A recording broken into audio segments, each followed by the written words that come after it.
Well, well, well. It is another beautiful day outside, and it is another great day to be a Dallas Cowboy fan. God, family, and football. And today we are going to be talking to Dallas Cowboys. Welcome, welcome, welcome, Cowboy fans, Cowboy haters alike. I'm the G, and I'm the host of Let's Talk Cowboys, where we talk facts. And I do believe today we have a pretty good show. I would dare say a great show. I mean, these things I'm pretty sure you've heard about today, but hey, we're going to discuss them too. Got a great show for today. We are going to be looking at Tyron Smith re-signing with the Cowboys for a day to retire. Wow, man. End of an era. End of an era. And you know, kind of really end of the Tony Romo era in a sense. Kind of the end of that entire era. Big story. We're going to be looking, you know, let me preface this. Not a big story. We're going to be looking at this thing with Tyron Smith. I mean, not Tyron Smith, Jalen Ramsey. I don't consider this to be a big story, but I think there are some people who, I guess they kind of, there are some out there who think this may be something that the Cowboys could be interested in. And then we're going to look at the Megaton bomb. We're going to be looking at the Stephen Jones video. I have not even seen it, so we're going to be reacting to it together, but I do know that there is a huge thing in there. It's about the Dallas Cowboys draft and the trade and things of that nature. So, man, we're going to look at that. It's going to be great. And then, of course, miscellaneous news, anything that may come up while we are actually on the air. But again, I appreciate y'all rocking with me, man. We have got some upgrades coming to the studio. We're going to be back in the studio next week. I'll be making the big announcement this weekend about the things we got planned for draft day. We'll be back in the studio on draft day. Man, we have so many upgrades. We've been having a few technical issues the last few days, but we got some great upgrades coming. You'll see everything next week. Y'all pray for me, man. Got a lot going on. Feel a little bit overwhelmed, but it's always good to be overwhelmed sometimes, especially when you know you're making progress and helping people. So again, got a lot of great things coming. Let's get a roll call, and then we're going to get right into this show. Right, all right, all right. I see quite a few people coming in. Let's get it. Let's do a roll call. We got people coming in. Let's go. Let's go. So many. Appreciate y'all. Hit that like button as you come in. Jigga Man, what's up? Jigga Man said he waiting on me to cook. Hey, man, I'm just going to try to do it the best I can. My man, Jigga Man, what's going on?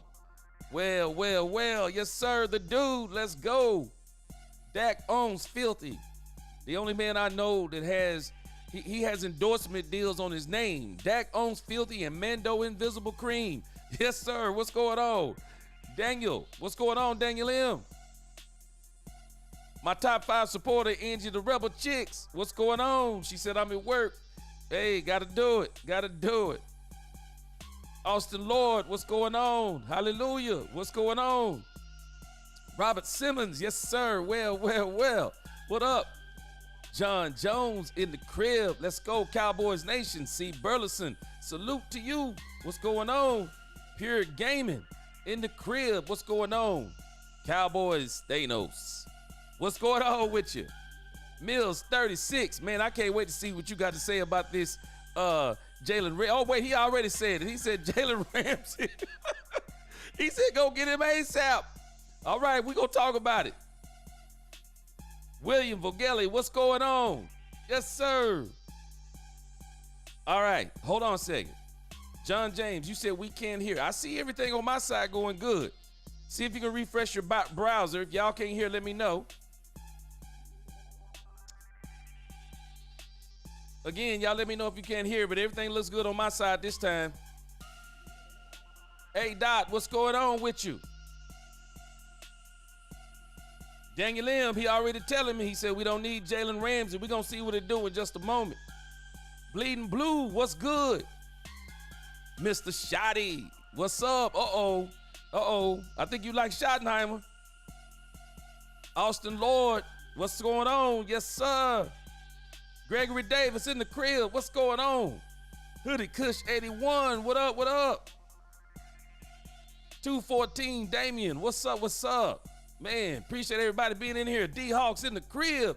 He said, I'm at work. I had to hop on. Yes, sir. I appreciate you. Cowboys family. Rocco Depot. What's going on? Columbus Hill. What's going on? All right. William Vogelli. All right, y'all. Let's do it.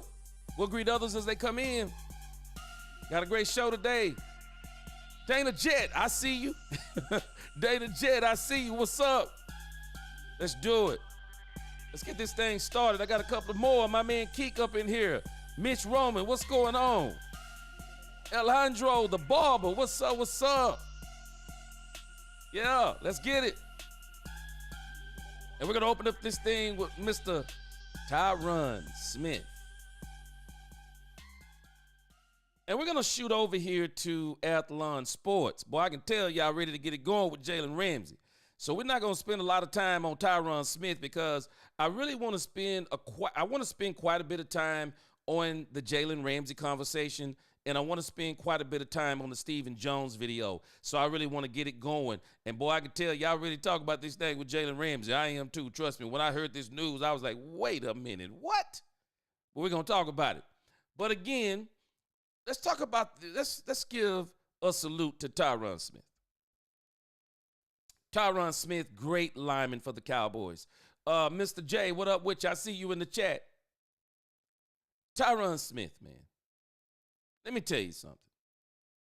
The old saying goes, it just bees that way sometimes. But for Travis Frederick, when we think about Tyron Smith, when we think about Zach Martin, for these guys not to get a Super Bowl, man, and it's not saying that there was a massive failure per se, but for players of this caliber not to get a Super Bowl, man, it just makes you feel some type of way. It does. It does. I mean, when you get players who were literally this good and they don't get Super Bowls, man, it's a travesty in the sense of, I think Jerry Jones made a huge mistake by not capitalizing on Dak Prescott's rookie contract. Jerry didn't capitalize on it. Excuse me. Now, I think one of the ways he didn't capitalize on it, I think there was some nonsense going on with the Tony Romo deal. That the Cowboys, I don't know how it all went down, but the Cowboys continued to pay Tony Romo. And Jerry and Steven didn't see the urgency of just loading this team up with Dak Prescott. I mean, man, y'all have to understand how cheap Dak Prescott's deal was. I mean, Dak Prescott was a 4th-round draft pick. I mean, the Cowboys had him on such a cheap contract, it was insanity. It was literal insanity. And when you got players like Zach Martin, you got players, and unfortunately Travis Frederick, there was nothing nobody could do about his issue. But when you got Travis Frederick, when you got Zach Martin, you got Tyron Smith, you got Dez Bryant, you got some of these players. I mean, you got to really load up around that quarterback, especially when you got him on that rookie deal.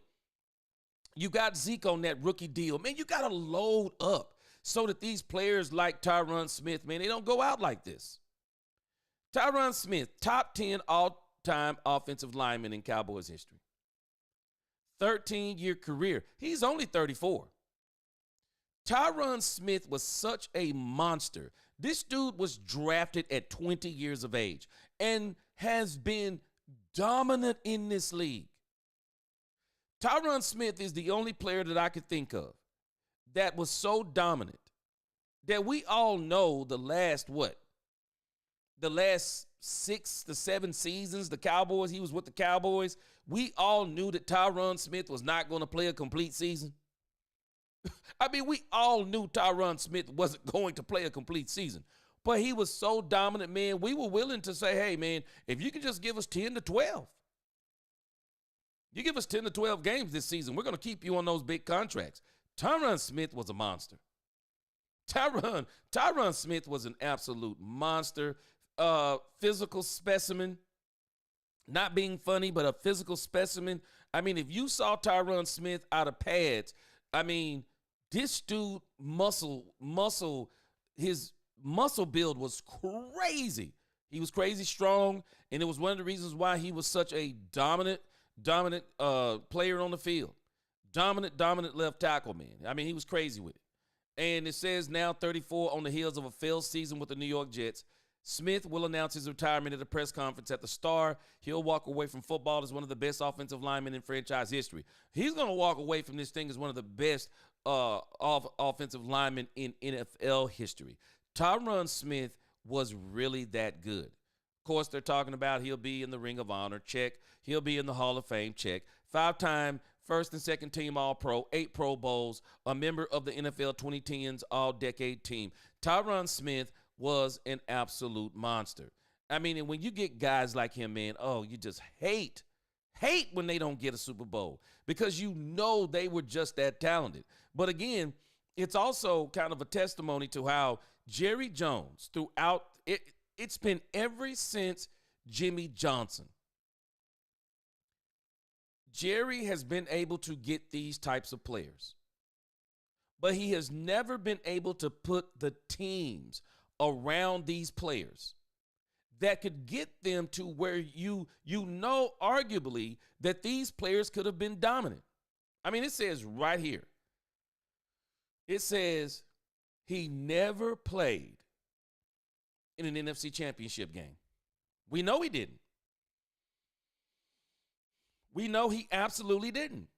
And again, that's not a Tony Romo thing. That's not a Dak Prescott thing. It's, again, one of these things where Jerry failed by not putting together teams around players like this. It was the same thing with DeMarcus Ware, never putting together the kind of teams that you should be putting together when you have these type of high-caliber players. It's a shame. I hate it. I absolutely hate it. Because you just want guys like Tyron Smith, great guys, did it the right way. You just want these guys to go out with Super Bowls. Again, I mean, it's just a travesty. It is. It is. Alex, what's going on with you? Good to see you in the chat. I mean, I'm telling us. Big Dal, what's going on? 8604, what's going on with you? I mean, it's a travesty, guys, when you have guys like this. They don't get those opportunities to win those bowl games. I mean, it's crazy. Bleeding Blue, he says top 10 O-lineman in NFL history. And when he was drafted, he was the youngest O-lineman ever drafted. I mean, it's crazy when you think about it. It's crazy when you think about it, Bleeding Blue. How does a guy like this, and it's a rhetorical question, we know how a guy like this doesn't get a Super Bowl. It's not Dak, it's not Romo. It's the fact that Jerry has these type of players, and the Cowboys, one thing they've done, they've drafted well. Where they have failed and where they seem to be trying to make up for it is where they failed over the years. They've never played in free agency the way that they should. They've never played in free agency the way that they should. They've never played at the trade deadlines the way that they should. And even in the draft, well, we've had some hits. I mean, everybody's going to hit and miss in the draft. But we've just omitted putting together some of the pieces that should be in between these kinds of pieces. But again, the Cowboys, for whatever reason, and I think one of the reasons why they're doing some things different is they're turning the corner. It seems like we're watching another transition. 30 years ago, we watched a transition from Tex Schramm, Tom Landry, and that entire regime to Jerry Jones, Jimmy Johnson. And they needed to make sure that the best way to transition is winning. And so what we're watching now is the transition. At least it seems, the transition from Jerry Jones to Stephen Jones. And so they're doing some things they've never done. They're doing some things they haven't done in a long time. And this is the reason why, for me, I'm excited about what the Cowboys are doing, because some people, it's like, we know the Cowboys aren't bringing in quote unquote players they're not bringing in absolute dominant players, but they are bringing in players that, with the right coaching, the right scheme, they can be somewhat dominant, and they can be the pieces in between those very, very good pieces. You need that. That's how you build championship teams. That's how you build championship teams. They're changing the culture. They're bringing in players. So again, because we don't want this to be Michael Parsons in 10 years. We don't want this to be Dak Prescott at the end of his career. We don't want this to be CeeDee Lamb at the end of his career, because right now that's the big three on the Cowboys. We don't want this to be Osa Odigizua at the end of his career. We don't want this to be the tail of the tape for some of these players who may play on this team 10 plus years. And again, this thing with Tyron Smith, man, it's crazy. It's crazy. It's just sad that when you get players like this, man, look at this. Travis Frederick, man, let me tell you, Travis Frederick was on his way to being one of the most dominant centers in NFL history. Travis Frederick was that good. Sadly, the career of the most dominant center in Cowboys history was cut short by Guillain-Barré syndrome. He made 5 consecutive Pro Bowls before succumbing to the disease and retiring after 7 seasons. I mean, when you think about Zach Martin, Tyron Smith, and Travis Frederick, man, that was crazy. That was crazy. It was. And they have Tyron Smith at number 4. Boy, man, you got to be good to be, man, this dude Eric Williams was an absolute beast. Tyron Smith, they have him at number 4 on the list. Wow. Wow. That's all I can tell you, man. That's all I can tell you. But, man, salute to Tyron Smith. I was one of those people, even when the Cowboys let go of Tyron Smith. I'm just telling you, man, Tyron Smith was so good. Even when the Cowboys let him go, I was so reluctant to let him go, because I was like, man, if we could have Tyron Smith for 9 dominant games. Tyron Smith to me was that dominant that the games you could have him healthy for, man, I wouldn't mind. I was like, man, this is the type of dude you want for a playoff run if you could get there. But again, Tyron Smith is retiring. Like I said, great career. Salute to him. I like him. Mills 36, Stephen Jones said in January he's going to build the best roster in the league, and I've been harping on that Mills 36, and I'm going to hold him to it. Not that I'm anybody, but I'm going to hold him to it, and I believe he's going to be able to do it. It's going to take him a couple of seasons to do it. I think he's well on his way doing some things that I wish he would have did when they had these types of players on the team. Dank 9000, what's going on? He said they'll get playing time when they're down 30. Okay, I'm going to have to go back and see what you're talking about right there. 214 Damian 6 Hill, what's going on? You're exactly right, and this is the issue that happened with some of these types of players. We lack depth in our roster since Jimmy Johnson. And again, this is why I am so excited about this coming season, because while a lot of people are trying to criticize the Cowboys for what they've done in free agency, it is absolutely genius what they've done in free agency, because they have created a lot of depth. The Cowboys believe, y'all, and I'm telling you, they believe that they have stars on this team. It's not just the big three that we're calling them: Dak Prescott, CeeDee Lamb, Michael Parsons. They believe in Osa Odigizua. They believe in Deron Bland. They believe in Marquise Bell. They believe in Sam Williams coming back. They believe in Nealon that they drafted. They believe in Luafau. I think his name is Lua Fowle. They believe in some of these guys. They believe in Demarion Overshown. They believe they have absolute stars on this team. And I believe when you think about the 9 names I just named, they have some stars on this team. They do have some stars on this team. They have to get better at putting some of these other things in between those stars. They got to put some other things in between those stars so that they can have a great team. And I do believe what they've done in free agency, they've done a great job. They've done a great job with upgrading, even if they didn't do the upgrades that we want yet. At the end of the day, you can tell me anything you want to. We're still like, okay, what's the verdict on Jonathan Mingo? I'm not a betting man. But if I was at the table right now betting, and somebody said, would you take Jonathan Mingo over Jalen Brooks? I'm taking Jonathan Mingo right now. I'm taking Jonathan Mingo right now without even seeing him with Dak Prescott. I'm taking Jonathan Mingo over Jalen Brooks. I mean, if you just focus in on what the Cowboys did, they wanted the depth to be better than the depth that they had. This is what they want. And they have a great opportunity to do it. Some people don't like the Sanborn pick. I love the Sanborn pick. I love the fact they got Sanborn from Chicago because of his upside.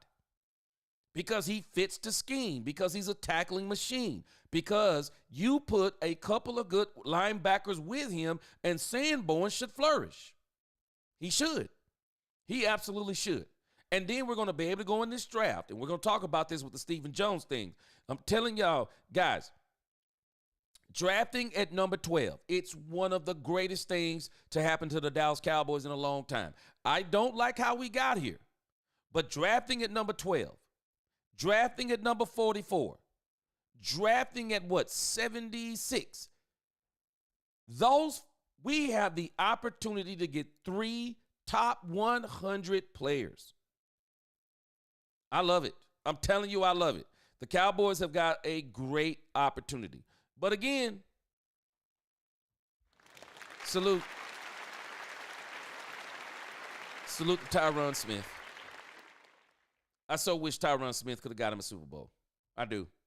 Great player. Great player, great Dallas Cowboy, and you just want to see those guys get those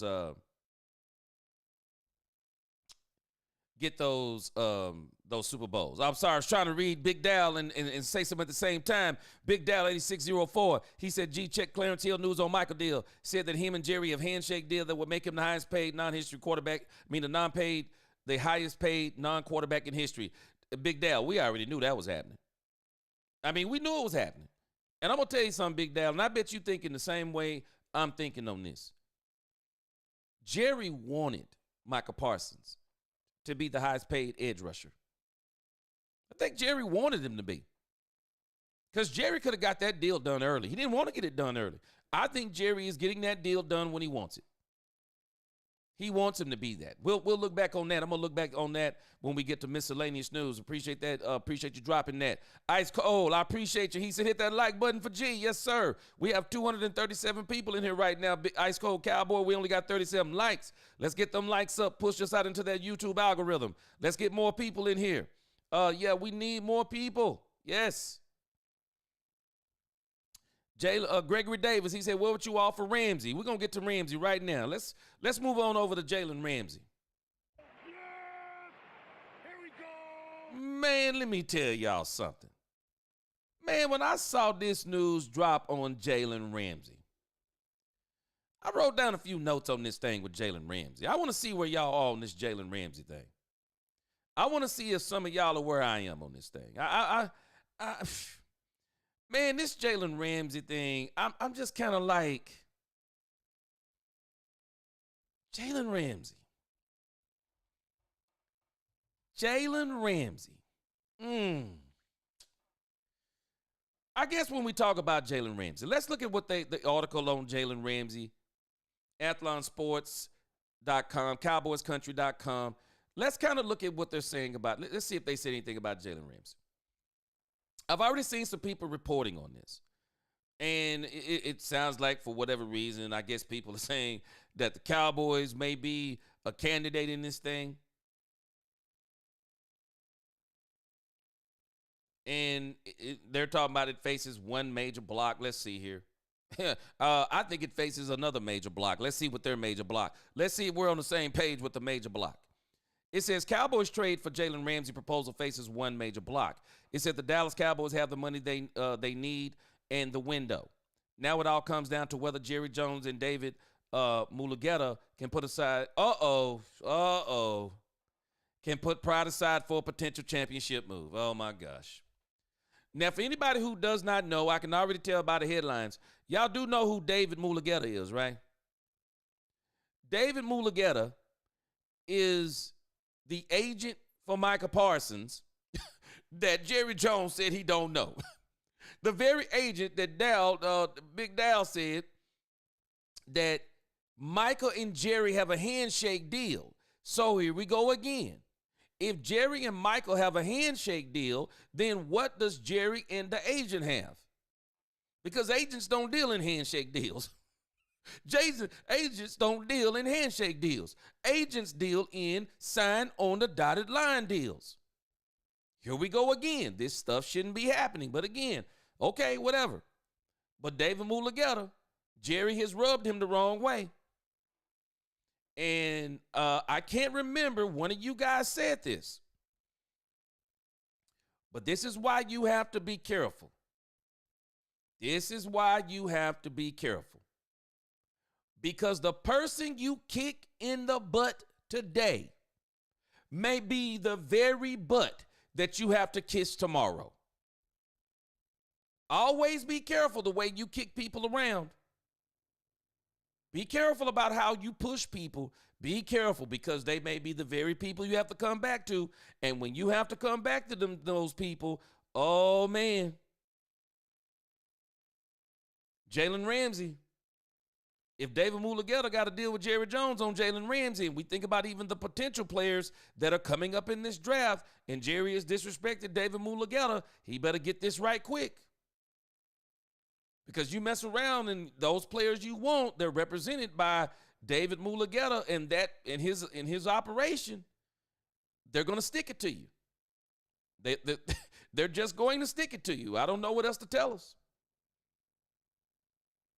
But again, David Mulugeta is involved in this. And I'm pretty sure that's the roadblock. They're saying, on paper, hear me out, this has Dallas Cowboys written all over it. Ramsey is just 30, is owed $25 million in 2025.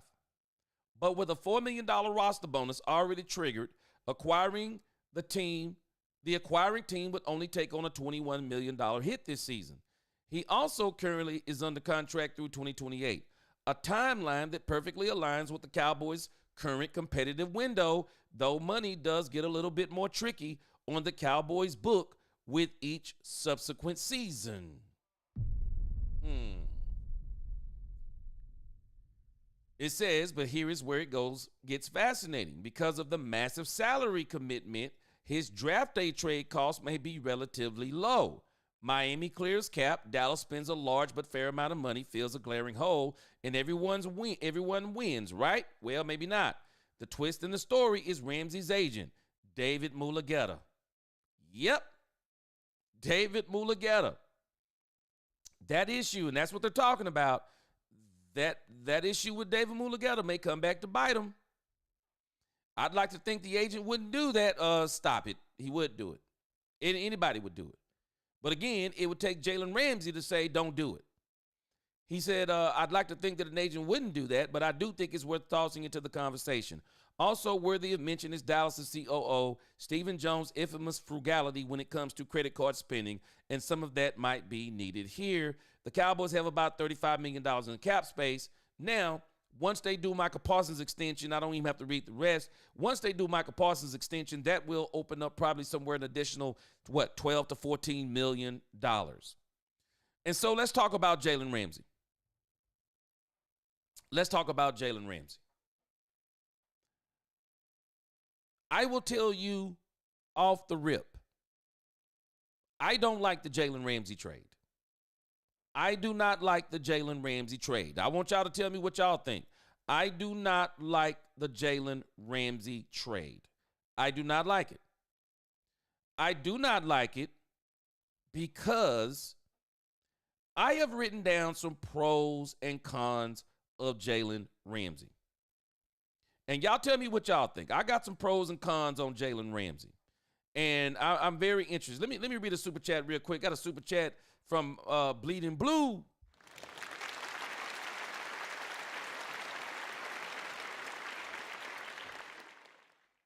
Bleeding Blue, he's laughing at something. He's laughing out loud, so he gonna let me know down here in a moment. But I'm telling us, I appreciate that super chat, Jalen Ramsey. Oh man, I don't like this trade. I'm gonna tell you why. Big Dale 8604, he said fifth for Ramsey. He's 30 and is owed $21 million. So let me pull this up too. Let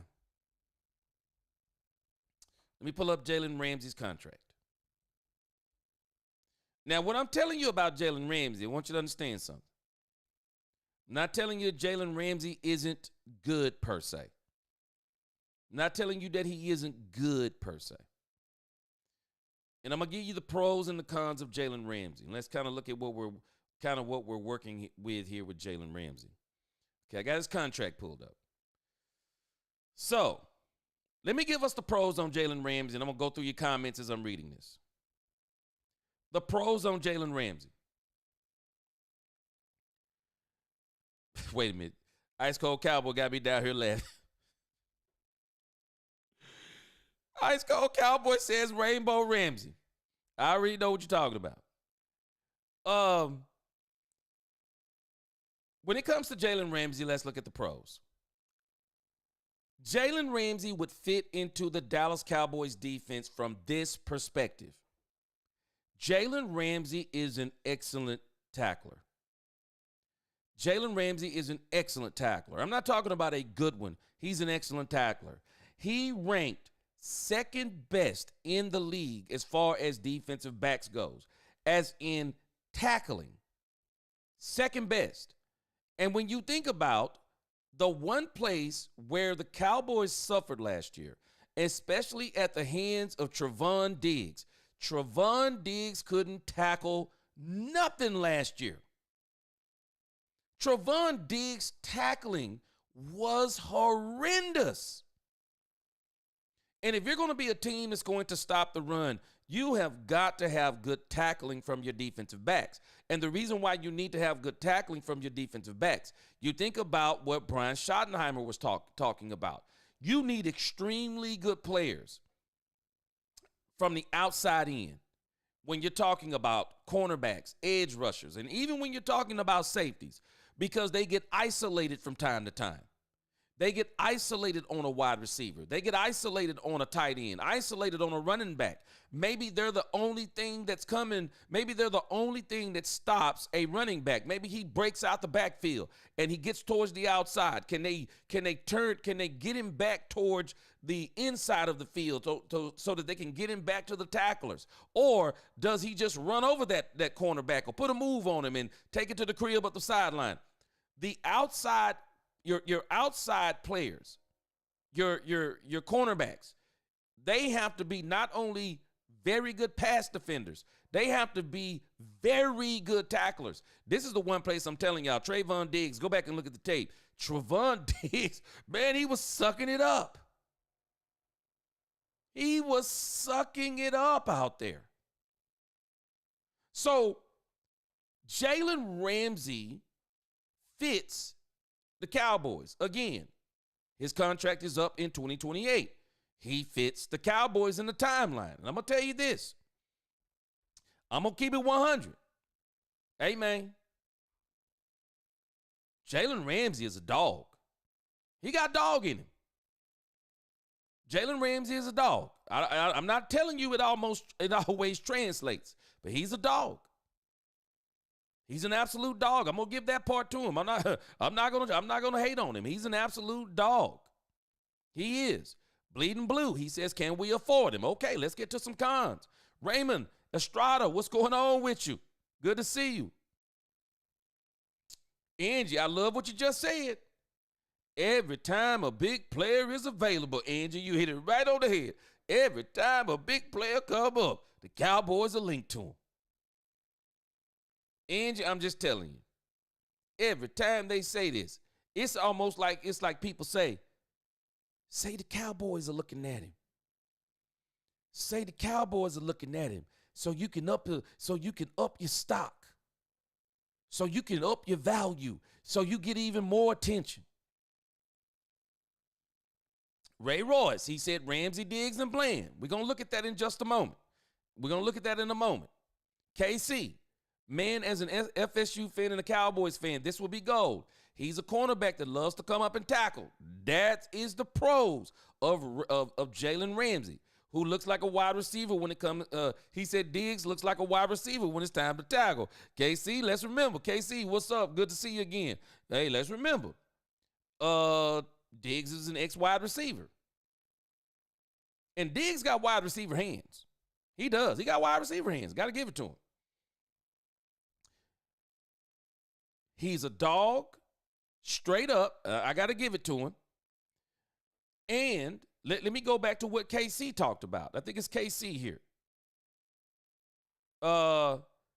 Ray Royce and KC. Now, it depends on how you look at this. And I'm going to go into the cons. Ramsey, understand. Coverage-wise, Ramsey is not what he used to be. Point blank range. Ramsey is not what he used to be. Y'all better understand something about Ramsey. He's not what he's used to be. Ramsey is not the cover guy that he used to be. He's not. He's not the cover guy. Now, again, if Eberflus kind of sticks to what we believe that Eberflus is going to do, if Eberflus is going to rush 4 and drop 7, well, Ramsey will probably play really good in zone coverage. Ramsey will probably be good in zone coverage. So if that's the scheme that Eberflus runs, then Ramsey is going to be good. But we just got to understand this. The thing that you want to avoid with Ramsey is you want to avoid with Ramsey putting him in situations to where it's going to be one-on-one coverage. Because you better understand something, man. Ramsey ain't what he used to be. Ramsey's not what he used to be. And if you're going to try to have him, Bland, and Diggs, and boy, let me tell you, that sounds good on paper. And if it was me, and if you're going to have those three on paper, I would probably try and move. I would try to probably see if Ramsey could play the nickel. I mean, could he play the nickel? Could he be the third cornerback, the slot cornerback? I don't know how well he would play in that situation, but I wouldn't have him on the outside. Because I'm just telling you, man, he doesn't have the cover skills that he used to have. He just doesn't have the cover skills. Ramsey gets cooked sometimes. He does. He gets cooked. He's susceptible to receivers just running past him. Putting a move on him, running past him. Man, I'm telling you, you have to watch him as and I'm not talking about as recent. Watch him in that Super Bowl against Jamar Chase. Boy, when I tell you Jamar Chase was cooking him. And we know, of course, Chase is top 3. But we have to understand what we got in this division right now. The Redskins and the Eagles are loading up. He'll be great on the tackling side, but on the coverage side is where we got to question it. Because I'm telling you, man, this dude gets cooked sometimes. And so the Cowboys got to be very mindful of that. Let me read a couple of super chats, and then we're going to go back to some of the cons. But my first con on him is coverage. We're just going to have to admit, man, he's not what he used to be. Hallelujah. He said, gee, I like the idea of Ramsey as a player, but I feel like Cowboy because that price tag is a little crazy. Oh, we hadn't even got to the contract yet. We haven't even got to the contract. I'm laughing at people talking about the $21 million. I mean, we won't. The $21 million is the least of your worries with Jalen Ramsey. It's the least of your worries. It's what you got to look at after that. Again, appreciate that super chat. Hallelujah. My man Alex. Appreciate that super chat. He said, been looking forward to the draft since January, and now we're only 9 days away. Yes, sir. Oh, man, me too. Hey, Alex, you can only do so many mock drafts. I mean, really. I mean, you can only do so many mock drafts. You really can. So I'm with you, man. I'm excited for this draft coming up. I'm ready that we get to it. But again, I'm pretty sure a lot of y'all understand this. Ramsey isn't what he used to be in coverage, guys. Understand that. I think he would do well. I think he would do well in the draft. Okay. Yeah, it was the dude. Okay. I think he would do well. He would do well in coverage. I think he would do well in stopping the run. But you better understand, Ramsey isn't the cover guy, because I think some people have in their mind when you hear Jalen Ramsey, you hear Jalen Ramsey from his first 4 to 5 years in the league when he was an absolute beast of a cornerback. It's not the same Jalen Ramsey. It's not the same Jalen Ramsey. Now, let me give you another con of Jalen Ramsey. Attitude.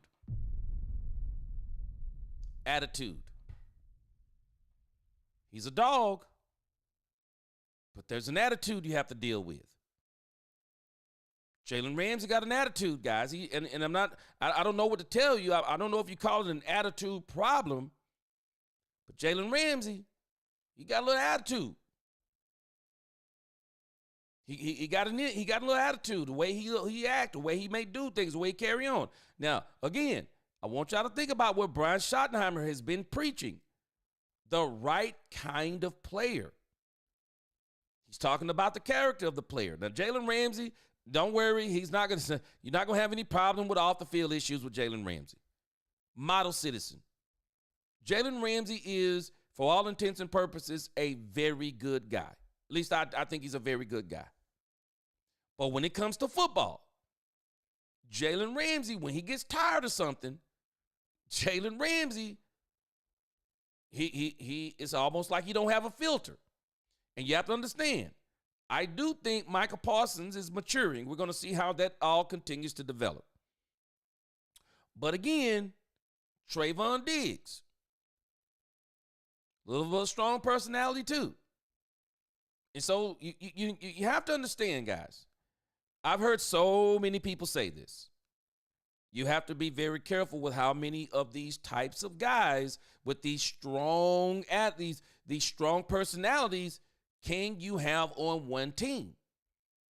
Because a lot of people say one is it.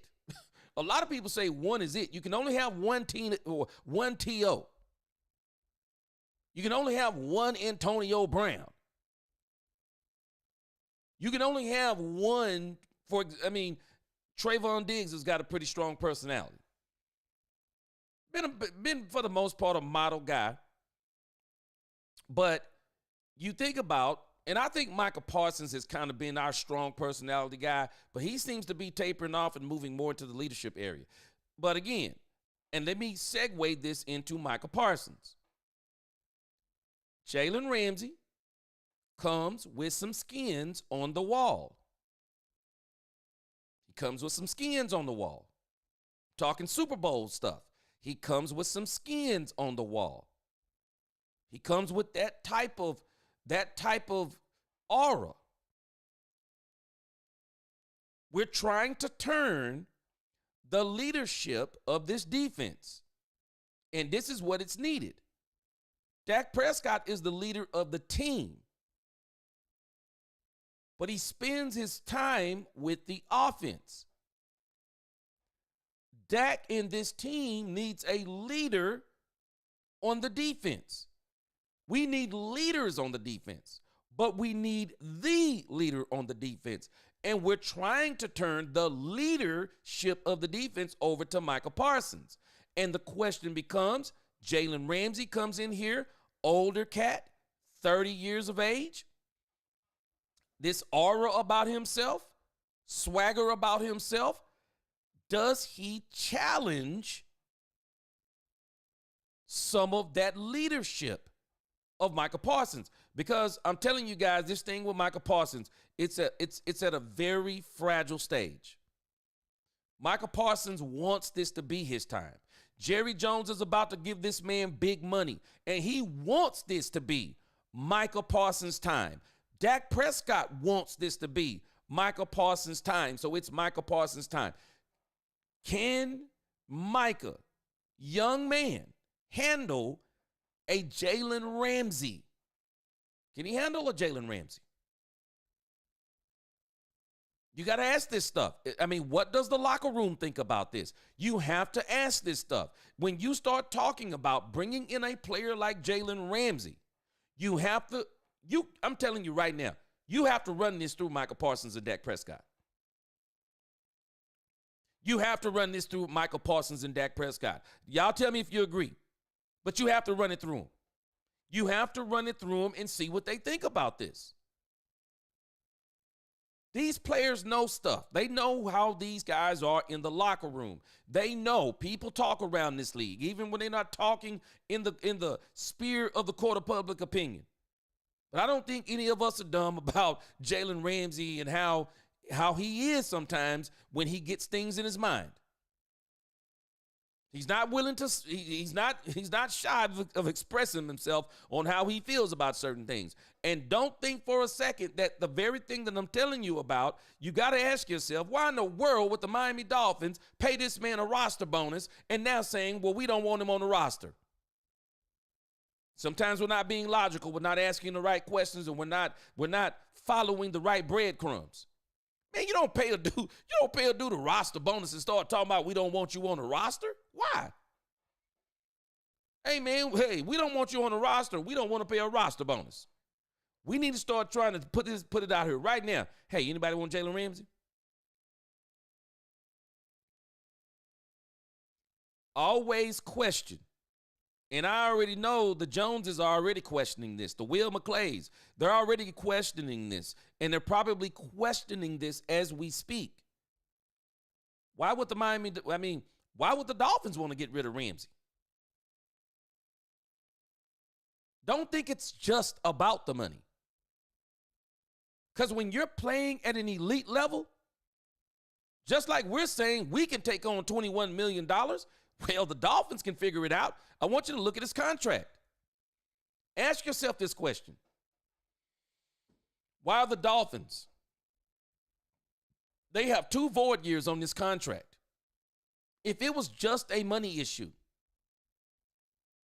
you don't think the Dolphins could just come down here on Jalen Ramsey's contract and throw money down into the void years? This isn't a money issue.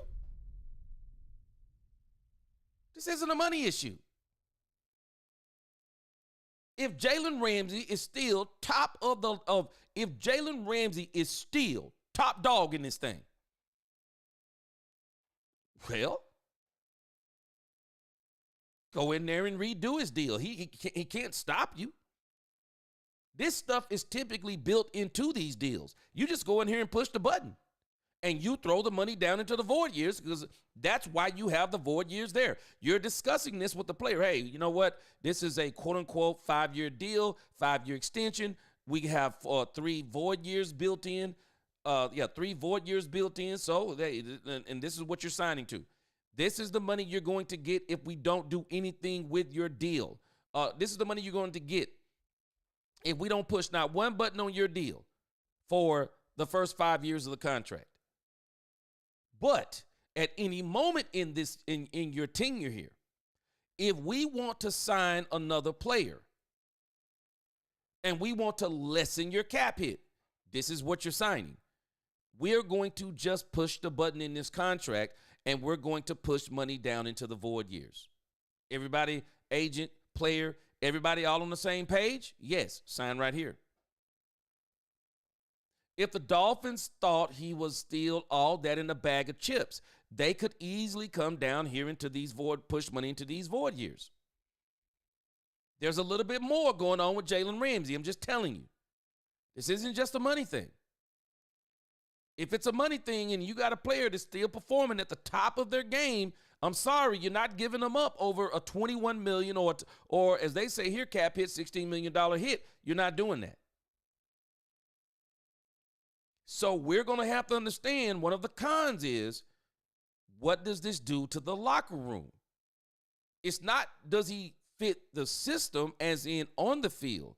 Does he fit the system that we're trying to create off the field? Does he fit it? Because sometimes when you get these guys who've been around a little bit and they've been winning a little bit, they start coming in and you trying to say one thing and they in here saying, hey, this is what we used to do. This is what we used to do. And this is what we used to do. You have to consider these things as you're talking about, because I'm telling you, when you bring in Jalen Ramsey, you got to understand what you're bringing in with him. You have to understand what you're bringing in with him. So when we think about, we know who Jalen Ramsey is. Not only do we know who Jalen Ramsey is, we also have to configure into our minds when we think about who Jalen Ramsey is, we have to think about the price. And that's what I'm talking about. I'm laughing at people talking about, man, it's only $21 million. Wait, hold on a second. It's just not no $21 million deal we're dealing with. It's not no $21 million deal. This is a $21 million deal you're dealing with this year. This year. And someone says, well, it fits what the Cowboys are trying to do in their winning timeline. So let's get this part right. So you're telling me he has a $25 million cap hit, $26 million cap hit, and a $36 million cap hit. So are you now going to be the one getting Jalen Ramsey, and then you start pushing Jalen Ramsey's money down into the 2030 and the 2031 year, and you might not even decide to keep Jalen Ramsey 2 years. But now you're on the hook. You're on the hook. You're on the hook for some of that salary that you decided that you wanted to take into another season. And then I'm pretty sure if he messes around and get hurt, because a lot of these players are smart enough to put this in their contract, he mess around and get hurt, and then you get on the hook for a guaranteed season of that salary. You have to talk about these things. You're talking about Jalen Ramsey, an older player. You have to talk about these things. And that's why when you're talking about Jalen Ramsey, for me, I'm just kind of like, man, I don't know what everybody's talking about in this Jalen Ramsey thing. Jalen Ramsey is not the same guy. Tackling, yes, but hey, you need him for passing stuff too. What are you going to do on the passing downs? Jalen Ramsey is not the cover guy that he used to be. I'm just telling you, he's not. You have to understand the attitude thing. You got to ask yourself, what does this do to the locker room? What does Dak Prescott think about this? What does Michael Parsons specifically think about this? Does he want to have to deal with a player, older player, skins on the wall, experience coming in with what we used to do? Then you may have to deal with his whatever he's doing. Does Michael want to deal with that? Do they want Micah dealing with that? And then, again, you want some more? We still got DaRon Bland. We do know DaRon Bland is coming up, right? DaRon Bland is coming up in one of these years that you would have Jalen Ramsey. DaRon Bland is coming up. How much of Jalen Ramsey's salary would you push down into the void years? Making room for DaRon Bland, who's on a very cheap rookie contract, and he's about to hit the lottery when he signed that contract, and you're not decreasing any money like with Michael Parsons. They're going to be able to slice his fifth-year option in half because he's making that kind of money in his fifth year. I think, $25 million. They're going to be able to half that. But when you start talking about DaRon Bland, who already getting paid Cheetos and a box of Cracker Jacks, you're increasing money. And even with a decrease in the contract of Jalen Ramsey, you're going to come right back and add money back into a salary cap of DaRon Bland. Someone says, well, the salary cap is going up. Okay, what about Ty Smith?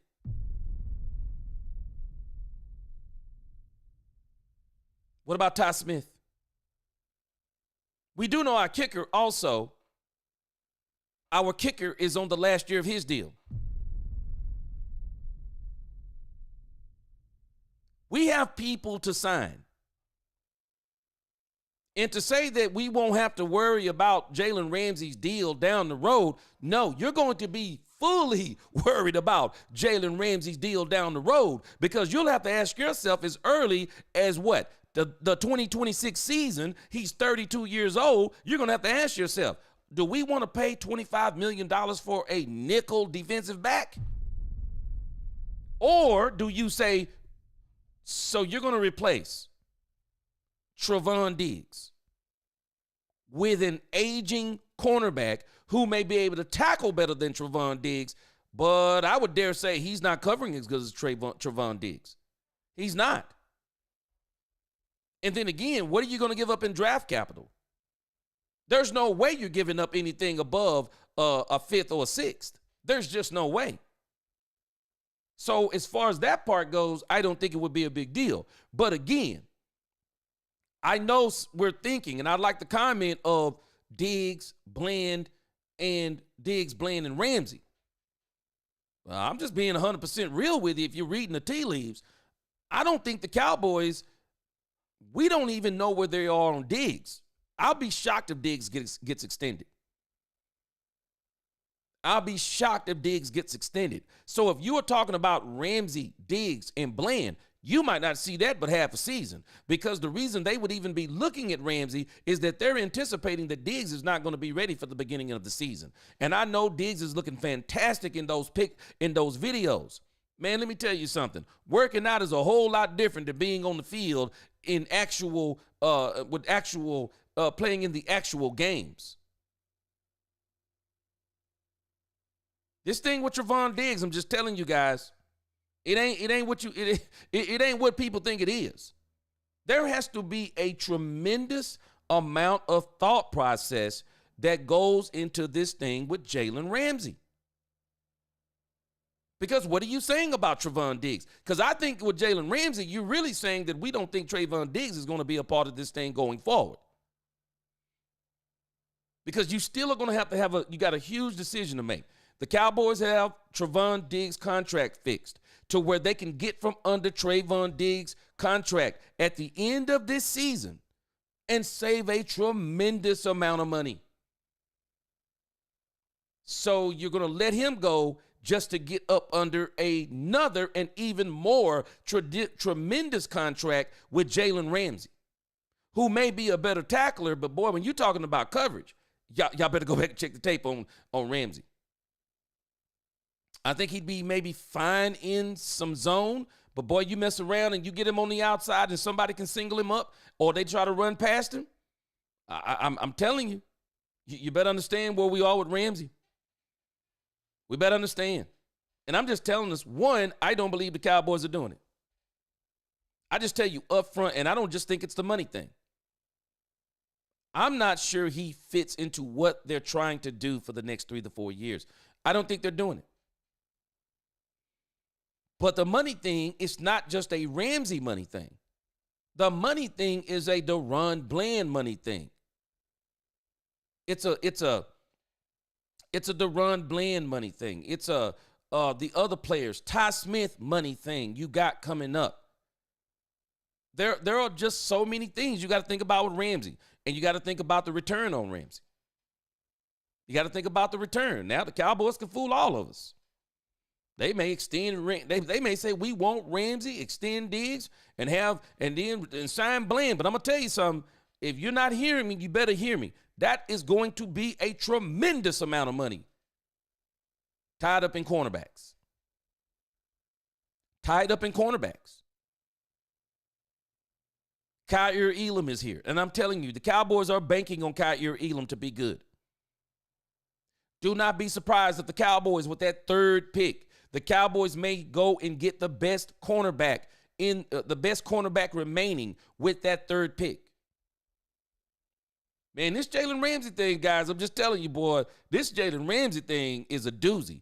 And the Cowboys have really got to put some thought process, if they're even dreaming And I'm not even sure if they're dreaming of it. I think that there are people out there in Cowboy land that are dreaming of it. I'm not sure the Cowboys are dreaming of it. They know what's going on with Jalen Ramsey. I'm sure they're talking behind closed doors like, okay, what happened? And I'm sure it don't take a rocket scientist to understand some of that. Mitch Roman, what's going on? Appreciate you.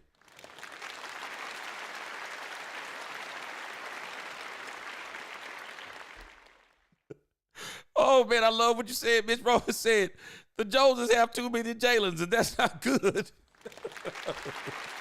Yes, sir. That would be another Jalen, wouldn't it? That would be Jalen Tolbert, Jalen Brooks, and Jalen Ramsey. Man, I'm just telling us. The Jalen Ramsey thing sounds so good on the surface, but the dirty underbelly of it. There's a dirty underbelly of the Jalen Ramsey thing. He's not what he used to be in coverage, and that's fact. It's not conjecture. It's not an opinion. It's fact. Jalen Ramsey's not what he used to be.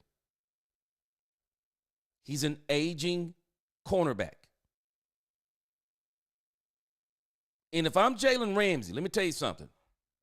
Let me give Jalen Ramsey, because I'm not hating on Jalen Ramsey. I'm just giving us the facts on the things you have to consider. But let me tell you about Jalen Ramsey. Jalen Ramsey has to consider something too. Jalen Ramsey is an aging cornerback.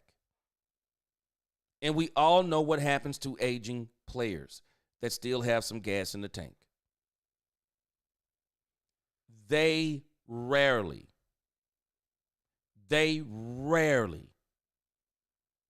get 3 and 4 year deals. They rarely get it. You know what happens to them? And there's nothing wrong with this. This is probably going to be to Jalen Ramsey's advantage. They become mercenaries. Teams that are on the verge of winning Super Bowls. They are the type of teams that go out and get the Jalen Ramseys for 1 year. Because when you look at Jalen Ramsey's contract, I'm just telling you, the reality of this contract is the Cowboys could bring him in and they could say, we don't want you past 2025. But again, they got to understand, they're going to take on some of this contract and they're going to take on some of the penalty of letting him go. But they could get out of the contract too. They could. And he would be basically, for the Dallas Cowboys, he would be a 1 year rental. But the Cowboys are not in the 1 year rental situation. The Cowboys are in Stephen Jones saying, I want to build the best roster in football. Jalen Ramsey is the kind of piece you bring in and say, he could be the piece that takes us over the top this year. Not the kind of piece that you say, he's going to be a part of the plan to get us over the hump in 2026 or 2027 or 2028, because by that time, those cap hits, as they continue to escalate, I might not want those cap hits and his performance might not be there.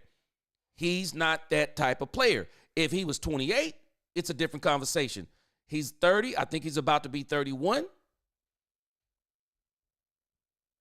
Jalen Ramsey is probably going to benefit like Stephon Gilmore. We've watched what has happened with Stephon Gilmore. Stephon Gilmore, still a very good defensive back. I wanted Stephon Gilmore back in Dallas last year. Stephon Gilmore. Who's the other guy? Calais Campbell. I mean, you can just name how many of these older players.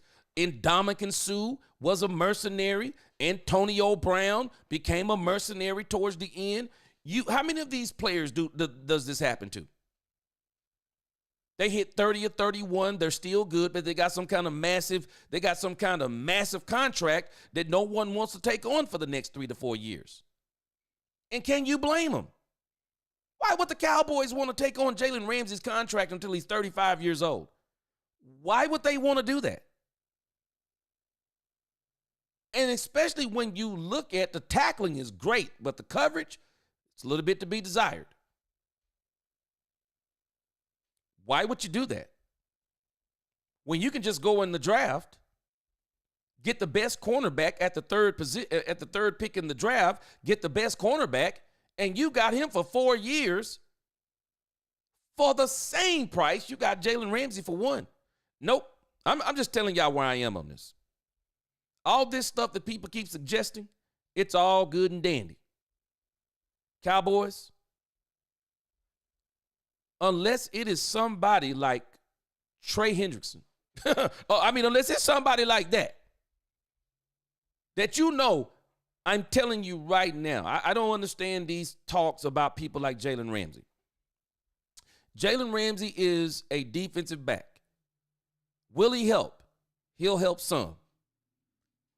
Trey Hendrickson comes on your team and is immediately impact. I mean impact. If this dude got 17 and a half sacks on a bad defense, what in the world is Trey Hendrickson going to do with Micah Parsons on the other side? What?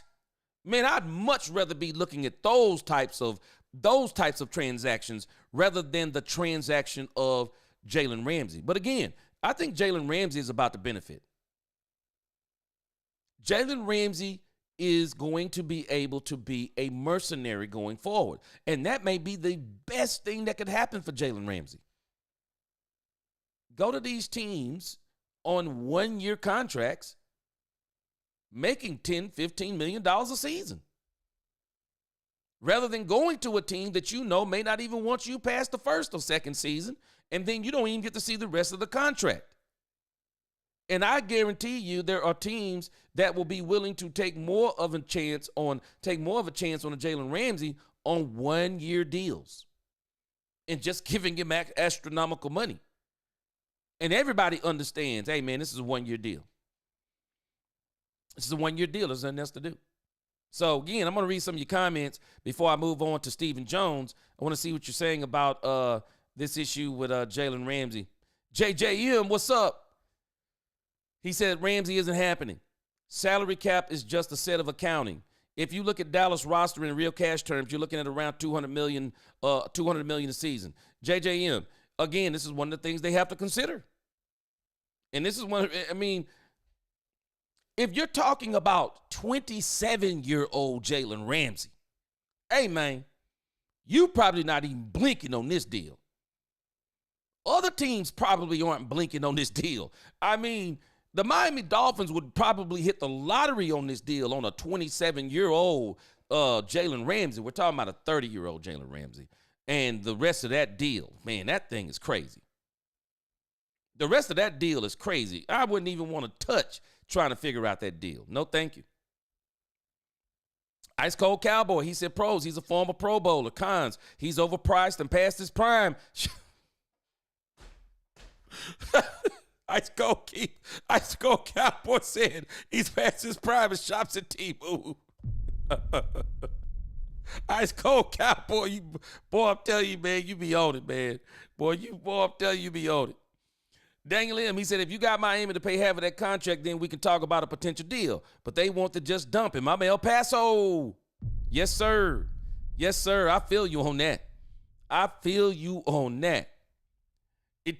Eternal Dynasty, he said, how many times will we fall for them saying BS about the Cowboys trading for an expensive player? Every year the Cowboys get mentioned for attention, and we eat it up.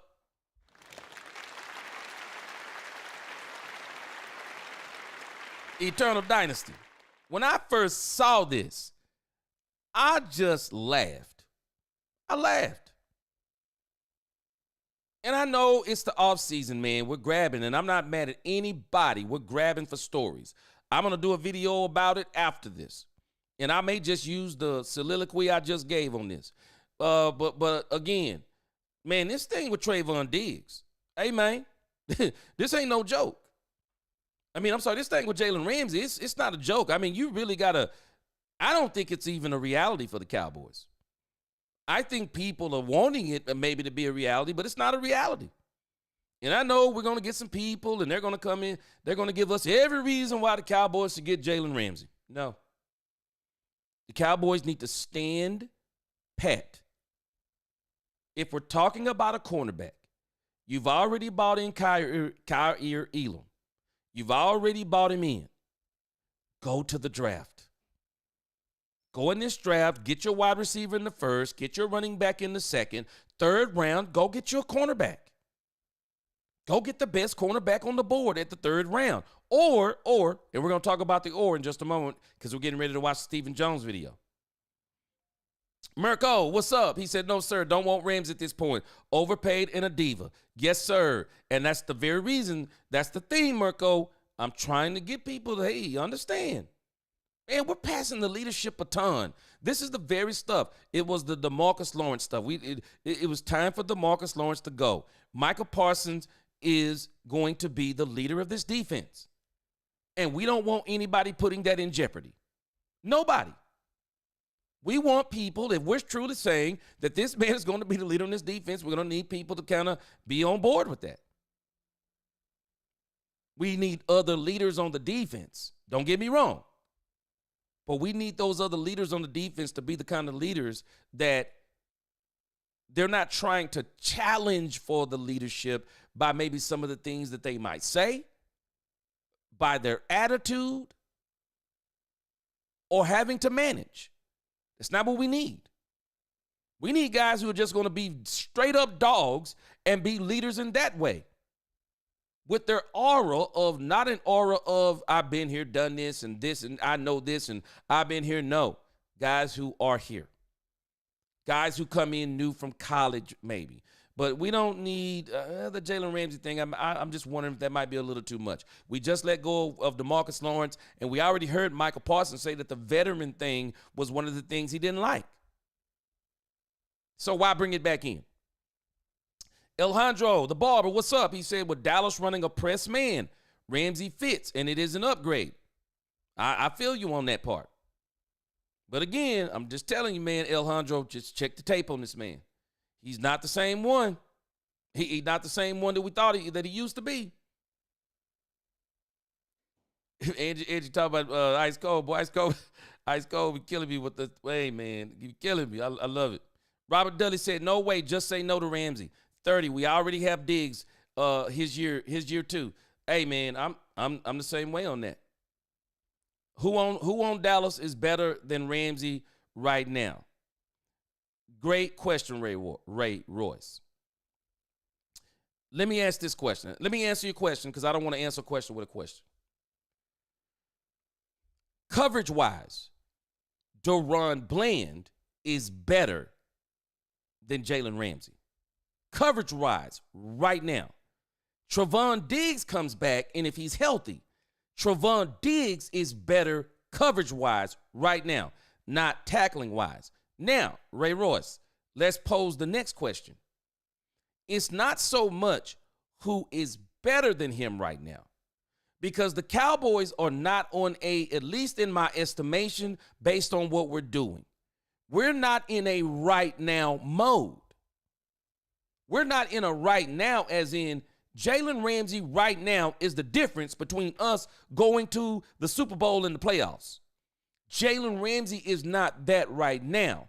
So the question I have to ask myself is, so who on this team right now has a higher upside? Who has a higher upside than Jalen Ramsey? Because Jalen Ramsey no longer has an upside. Jalen Ramsey is on the decline in his career. It is. Father Time is undefeated. He is. He's on the decline in his career.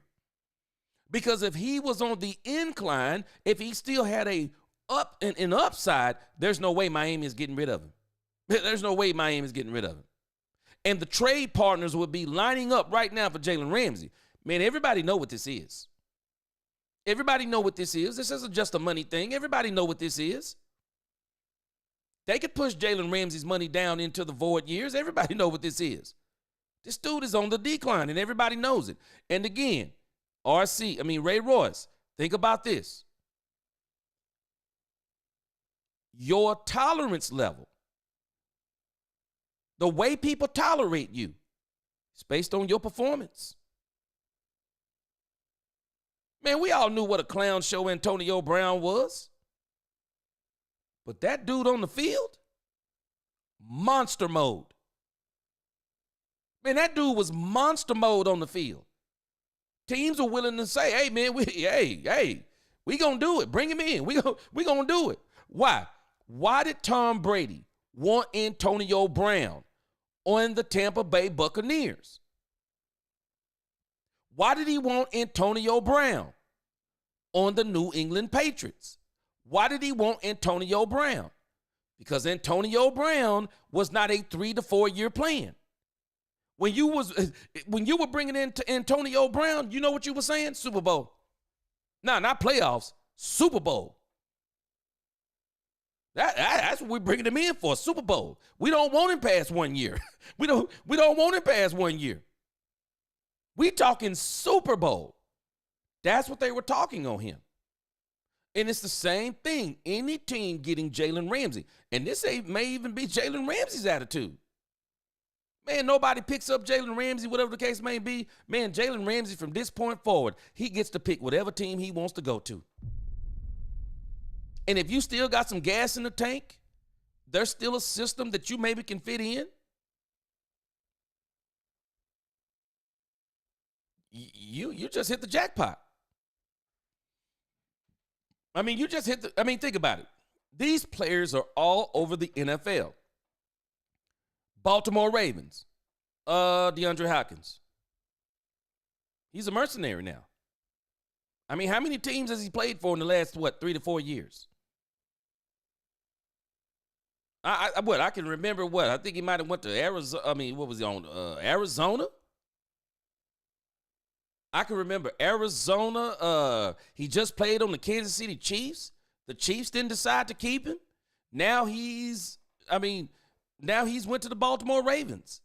And notice what these last two teams in particular have in common. They think that maybe he could be the difference in a Super Bowl run. Jalen Ramsey is hitting that area. I'm telling you, man, I'm going to be shocked if there is a team out there that is going to give Jalen Ramsey, that they're going to take on this Jalen Ramsey contract. I wouldn't do it. I'm not helping out Miami. No, I'm not helping you. You signed the deal. I'm not helping you. We know this isn't just money, because if it was just money, you could dump it down into the void years. There is something other than money going on here, because there's no way you paying this cat a $4 million roster bonus and then say, hey, by the way, we don't want you on the roster. What? Man, who do that? Who pay you a roster bonus and don't want you on the roster? Nah, this deeper than that. It's deeper than that. And again, Ray Royce, man, that's a great question. And I think a lot of other teams are going to be saying the same thing. It's not who is better than him on the team right now. It's where are we right now? Are we in right now mode, as in this year? Because if we're in 2 to 3 year mode, I'm not taking that contract, because the performance to contract ratio doesn't work out for us. We can't invest this kind of money into, any team is probably saying this that isn't in right now win mode. We can't invest $40 million. We can't invest $40 million into Jalen Ramsey, because if you mess around and say, we're going to get you this year and then we'll keep you next year, well, you're on the hook for $40 million. You're on the hook for $40 million. And I'm sure, I guarantee you, he's got one of these things in his contract. I shouldn't say I'm sure.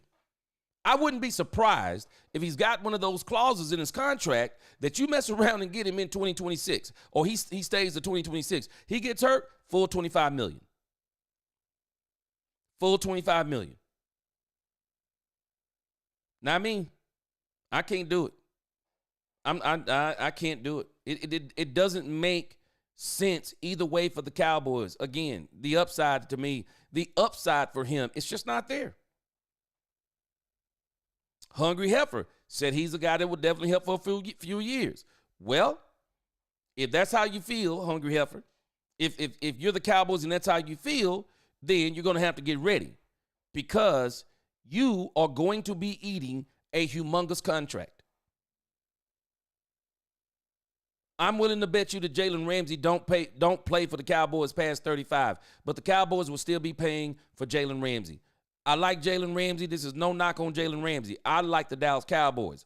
And Jalen Ramsey is not a Deion Sanders move. Jalen Ramsey to me isn't that kind of move. Y'all tell me what you think. He's just not that. He's not that. He's not that. C. Burleson, I like what you said there too. Time to move to safety.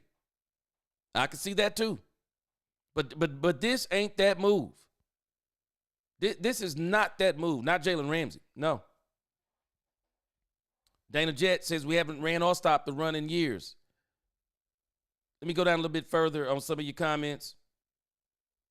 Ray Royce, there's no doubt. You've seen Diggs get cooked. I've seen it too. Bland is going to get cooked.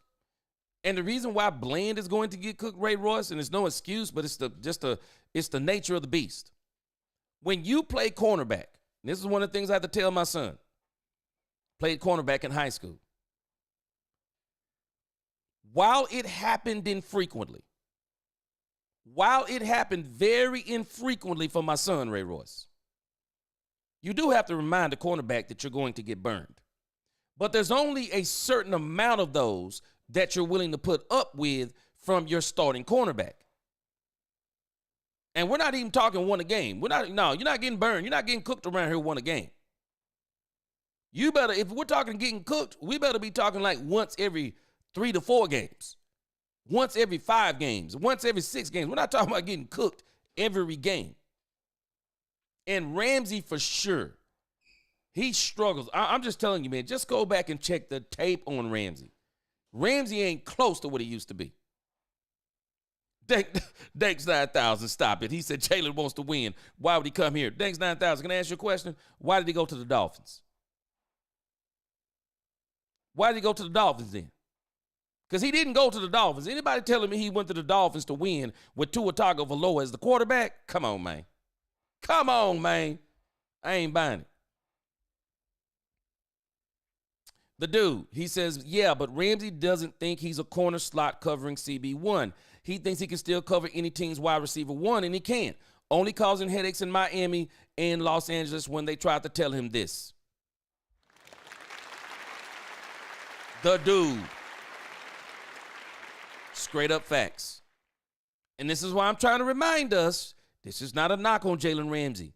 But I think the Jalen Ramsey that some of us have in our minds is not the Jalen Ramsey that some of us think we're getting on this team. He's not that Jalen Ramsey. And I'm sorry, the money to performance ratio, it's not there. It's not there. Big Mace, what's happening, G? He said, I will not mind Ramsey because of the defensive back room, but the contract is large. It's large. And again, when you're talking about bringing in a Ramsey, I just think people are thinking this is a Deion Sanders type move, a Super Bowl, and and even in the article, they're talking about it's a Super Bowl championship move. Stop it. It's not a Super Bowl championship move. It's not a Super Bowl championship move. Jalen Ramsey, if Jalen Ramsey was a Super Bowl championship move, I promise you there would be other teams, and the Cowboys wouldn't have a chance on this. There would be other teams out there saying this is a Super Bowl championship move. We want Jalen Ramsey. Man, we got to stop thinking these guys are so dumb out there, man, on this stuff. We got to stop thinking these guys are so dumb. JJM, media love to say Jerry stuck in the 90s, but they're just as guilty linking every Pro Bowler to the boys like it's 1995. Yes, sir. Boy, D-Webb, boy, you better stop it. You going to make some people mad. D-Webb said he quits on the team if we not winning. I'm just telling you, man, you got to deal with some things with Ramsey. YouTube user 52, he said Marquise Bell is the nickel. Marquise Bell, I think Marquise Bell is going to play safety, but we're going to see. I think he's going to wind up playing safety for the boys. Daniel M., Ramsey won't be a Cowboy. I don't think so either. I don't. Earl Jones, which corner in the NFL is a true shutdown corner? Hey, man, we got a couple of them, man. Let me tell you something. I don't follow these teams. I just kind of know. Let me name you one in particular. And I'm pretty sure everybody know this name. Want to make sure I get his name right. Let's see. You make sure I get this dude name right. Hey man, this dude, Sauce Gardner, man. Hey man, hey man, this dude Sauce Gardner, man, this dude Sauce Gardner, man, for the Jets, shoot, man, this dude's a shutdown corner, man. This dude Sauce Gardner is a shutdown corner, man. I'm just telling you, man. This dude is a shutdown corner, and there's another dude here too. Let me make sure I get his name right. Make sure I got his name right. Hey man, hey, we got a few of these guys in the league. We may not realize it. Hey man, hey, we got a couple of these shutdown corners in this league, man. This dude Patrick Surtain II, shoot, man, Patrick Surtain. The Cowboys, if I'm not mistaken, Patrick Surtain was the one the Cowboys wanted, and the doggone Denver Broncos traded up in front of the Cowboys to get him. Poor Patrick Surtain is, hey, man. Yeah, there's some shutdown corners in this thing. There is. Cornerback for the Houston Texans. I'm putting him in that conversation.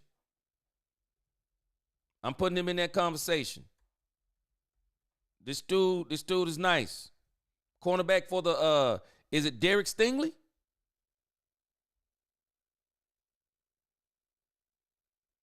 Man, I'm telling you, man, it's some corners in this thing for real. There are some corners in this thing, Earl Jones. Trust me. And Jalen Ramsey ain't in the conversation with those guys. Gregory Davis said he doesn't want Ramsey. Boy, hey man. Gregory Davis, I'm sorry, you're making too much sense. You're making too much sense. He says if Asante Samuel Jr. is available, I would prefer him. I would too. I would literally prefer Asante Samuel Jr. over Jalen Ramsey. I'm just thinking about everything I talked about. I would take him over Jalen Ramsey. And that's, it's no knock on Jalen Ramsey. I would take Asante too. Hungry Heifer, shutdown corner is obsolete when most play in zone. And I agree with you there to a degree. But you even got to be able to play well in those zones. Some guys don't even play in zone well. And Jalen, while I think he could play in zone, even in zones. Let's boil it down to this, Hungry Heifer. So what do you do when they come in your zone? I mean, what are you capable of? What do you do when they come in your zone? I mean, what are you capable of? And these offensive coordinators, man, they're genius. Even in those zones, these offensive coordinators are smart enough that they can run schemes to where when they want to get a guy, when they want to get him one-on-one, when they want to clear out a zone, when they want to move everybody to one spot and they want to match that cornerback up on that particular receiver, they do it. They do it. We watched it, as a matter of fact. We watched it in the Atlanta Falcons game when Trayvon Diggs got burnt out of his socks. They did the crossing route. Trayvon Diggs was supposed to go over the top and get that wide receiver one-on-one. He tried to go through. We don't even understand why he tried to go under the pick. He's supposed to go over the pick. They isolated him. They isolated him with the way they ran the play. They isolated Trayvon Diggs. Why'd they do that? The Atlanta Falcons knew Trayvon Diggs was struggling. These offensive coordinators, even when you're talking about zone coverages, they know how to get wide receivers. They know how to get them singled up on players. They know how to do it. These guys aren't dumb. They know how to do it. And if Jalen Ramsey is out there on I'm just telling you, man, if Jalen Ramsey is out there, I'm going to figure out a way to get at him. I will. I'll figure out a way to get at him. 100%. I'll figure out a way to get at him. But again, I think he'd be great in the run game. Robert Dudley, he said the last time we did a big contract, we got stuck hard. Remember Brandon Carr? Yes, sir. One of the worst deals in Cowboys history. And again, this is one of the very reasons why I do not think the Jalen Ramsey thing. I believe the Cowboys, they're thinking about these same things. The Jalen Ramsey thing is not going to happen. It's not. Daniel M. On paper, Diggs, Bland, and Ramsey is a great cornerback trio, but in reality, opposing quarterbacks will target them nonstop, and our secondary can get cooked. I'm agreeing. For sure. On paper, and I'm going to tell you, no hate on any of us. I understand when we're talking about this conversation, I understand what we're seeing. I understand what we're seeing. I believe what we're seeing is Trevon Diggs from when he was in his prime before the injuries, and we're seeing Jalen Ramsey, the memories of Jalen Ramsey in his prime. That's what we're thinking about. That trio on paper in those two cornerbacks' prime, incredible. But if you look at the tape, you're gonna be real with yourself. If you look at the tape on that, man, you're gonna be 100% real with yourself, and you're gonna go, no, that's probably not the move. That's probably not the move, especially when we're talking about the money. We're about to get from under Trevon Diggs. We don't want to, if we're gonna get, you gotta answer these logical questions. If you have the opportunity to get from up under Trevon Diggs, which the Cowboys are probably full well going to do after this season, you have the opportunity to get from up under Trevon Diggs contract. Why would you want to go and bury yourself again with the Jalen Ramsey contract? And if you're not in win now mode, it's not worth getting Jalen Ramsey for one season. I do believe the Cowboys get back to the playoffs next season. Jalen Ramsey is a Super Bowl move. I'm not taking on Jalen Ramsey past next season. I mean, I'm just telling you, it's a huge investment. And when you're talking about upside versus downside, man, just go in the draft. Just go in the doggone draft. See what Kyer Elam is going to be. Go in the draft, see what Kyer Elam is going to be, and go from there. You will have your wide receiver. You'll have your running back this season from this draft in the first and the second round. If Kyer Elam is not it, the cornerback that you get, you can develop. You still got Carson. You got to see what he's going to develop into. Then you can go into next season, and then you can get best player available. You come right back in the draft and say, okay, we kind of got our depth the way we want it. Now we're going to get the number one cornerback in the draft. Because the Cowboys are not in win now mode. They got a plan. I think their goal is to get the best roster in the NFL by next season. This is one of the reasons why I don't think they're going to get the Jalen Ramsey thing is not even a reality with the Cowboys. It's not a reality. It's a good story. It's not a reality.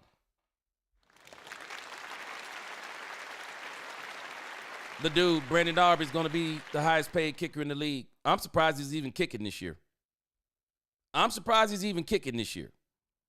I'm shocked he's kicking this year. I figured he would have held out because he's on a $1 million deal. It is the last year of his deal, and I'm actually surprised that he's even cooking. Sexy Suze, what's going on? She said, did we forget that Jalen was mad at Jerry because Jerry buys... She said Jalen Ramsey is mad that Jerry bypassed him in the draft. Hey, Sexy Suze, I'm telling you, the Cowboys mess around and put that ink on the dotted line, boy. They gonna pay for it dearly, Sexy Suze. I'm telling you, they are gonna pay for it. Welcome to good to see you in the chat today. Earl Jones, he was good for us. Me too. I thought he wanted to be a Cowboy. I would have loved to have brought Stephon Gilmore back. And I'm just telling you, some people ain't gonna like what I'm about to say, Earl Jones. Man, I'd take Stephon Gilmore over Jalen Ramsey. I would. I'd take Stephon Gilmore over Ramsey. Stephon Gilmore is the type of player to me that fits everything about the Cowboys. Everything about the Cowboys. He's a locker room guy. He leads by his example.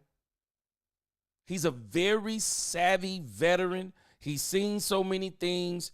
I mean, he's a studier of the game. Not saying Jalen Ramsey is a studier of the game, but we have watched Stephon Gilmore continue to be successful. But again, they kind of got Stephon Gilmore in mercenary mode too. The dude said, I'm with you, G. If you want to vet in this defensive backfield, go for Gilmore. $50 million is too much towards defensive backs. Boy, that's a lot of money in this defensive back room. Because again, DaRon Bland, he's up.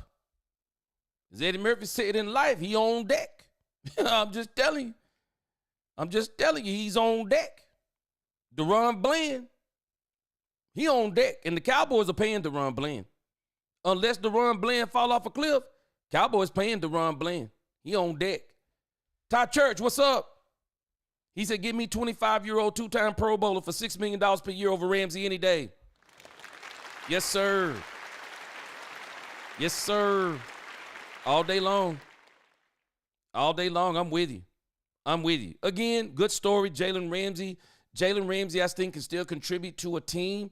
I just think that Jalen Ramsey, if you look at him for what he is, Jalen Ramsey is probably about to be a mercenary. And if I was Jalen Ramsey, it's probably what I would want. I would probably want to go into mercenary mode. I can make more money or I get to pick the team I want to go to. Maybe I pick a Super Bowl team I think is about to win the Super Bowl, and I get my agent to reach out to them and say, "Hey man, I'll play for $10 million this year. I'll play for $13 million because I want that ring." You get to play with the team that you want to. So Jalen Ramsey has a Ice Cold, boy. I see you out here, man. Ice Cold, I already know what you're talking about. I would do it, but I hey, man, I'm going to leave it alone, but I know what you're talking about with Jalen Ramsey. But again, the Cowboys, man, it's not happening. It's not happening. Cowboy Mike, appreciate you. He said, keep up the great commentary. Yes, sir, man. I'm just telling us. Let's move on to Stephen Jones. I'm going to pull up this thing on Stephen Jones. Man, this thing on Stephen Jones, I mean, I haven't heard it. So this is going to be brand new to me, too. But this thing on Stephen Jones, man, they said that Stephen Jones. They said that our man Stephen Jones is dropping some secrets about the Dallas Cowboys and what is it they plan to do. What do the Cowboys plan to do in this draft? Hey man, it's got everybody excited, so we're gonna listen to it. Yep, we're gonna listen to this. You're going to see what they're talking about. This is a big deal. I kind of know already because people have kind of been letting the cat out of the bag. We're going to move to this Stephen Jones video.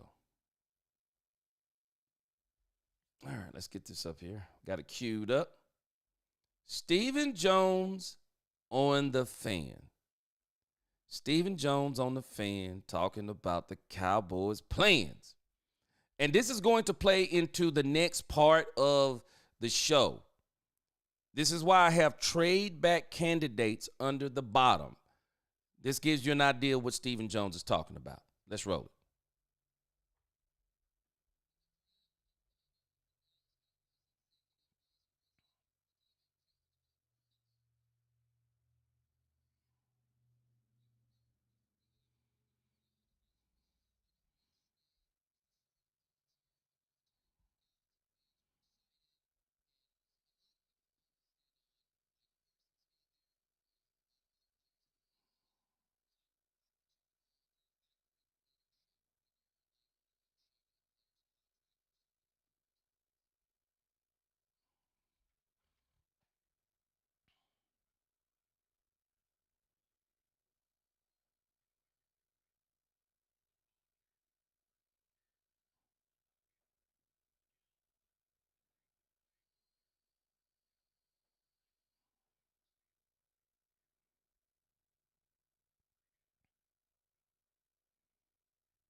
This is one of the reasons why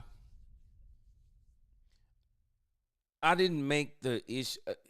Michael Parsons showing up to the voluntary workouts. This is one of the reasons why you'll notice that I didn't make a big deal out of this yesterday. You know, I told y'all from the get-go I wasn't surprised.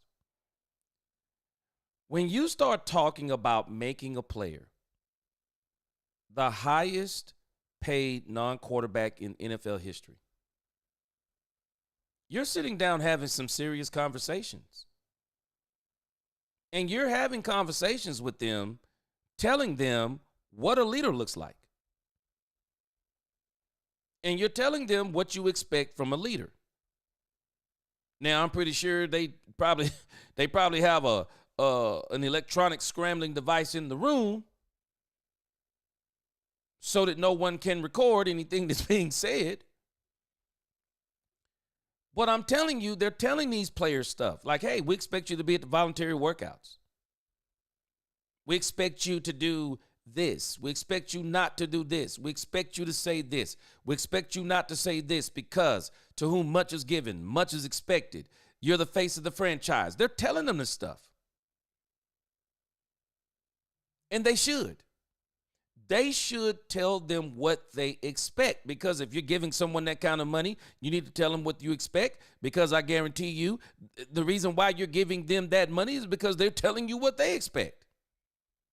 They're telling you what kind of money they expect.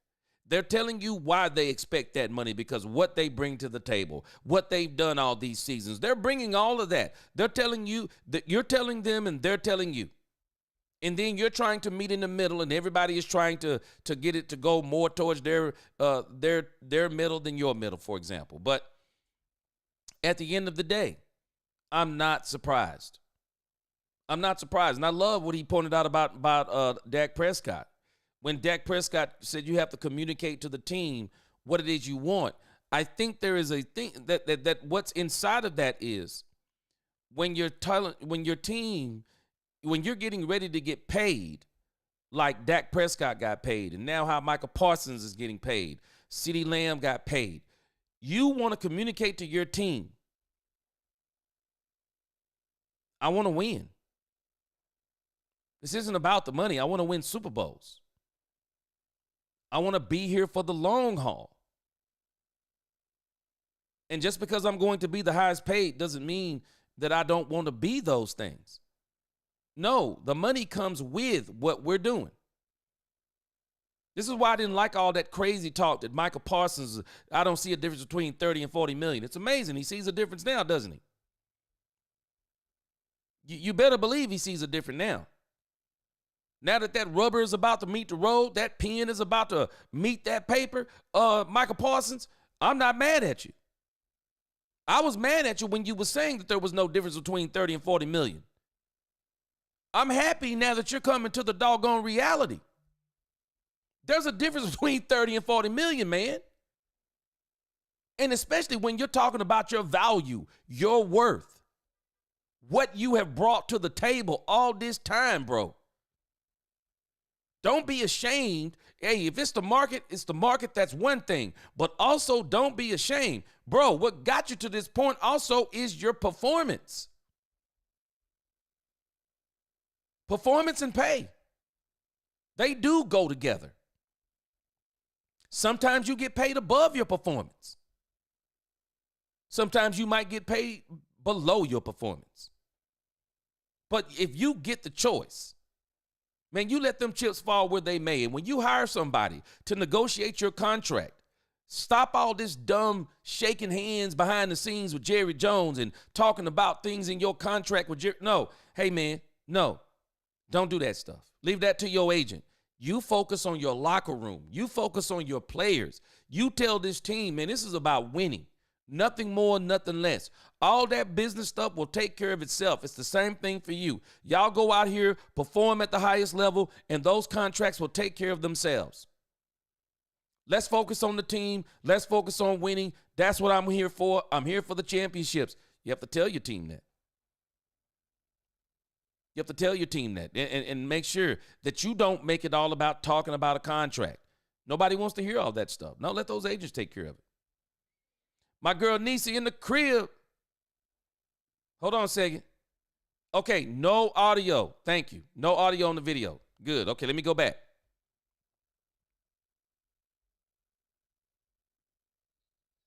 Appreciate you for that super chat also. All right.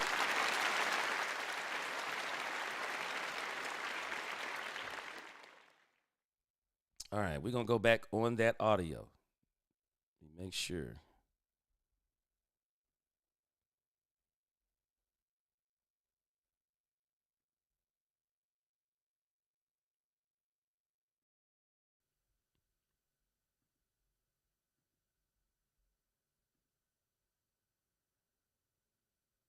All right, we're going to go back on this audio, and I won't explain it again. You already heard me explain this part, so I'll let this part play all the way through.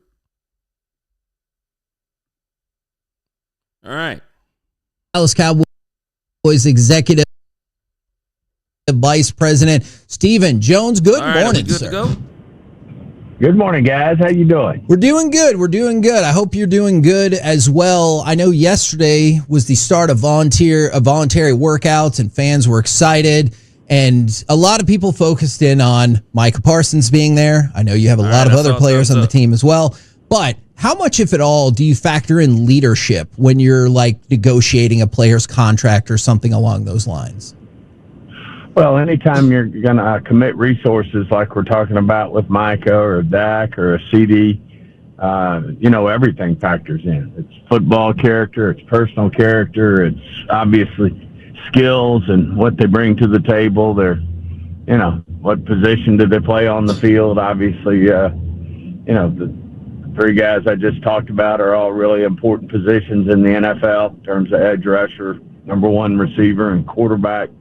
But the full body of work goes in there, the health picture, everything. So, the leadership is certainly a big part of it.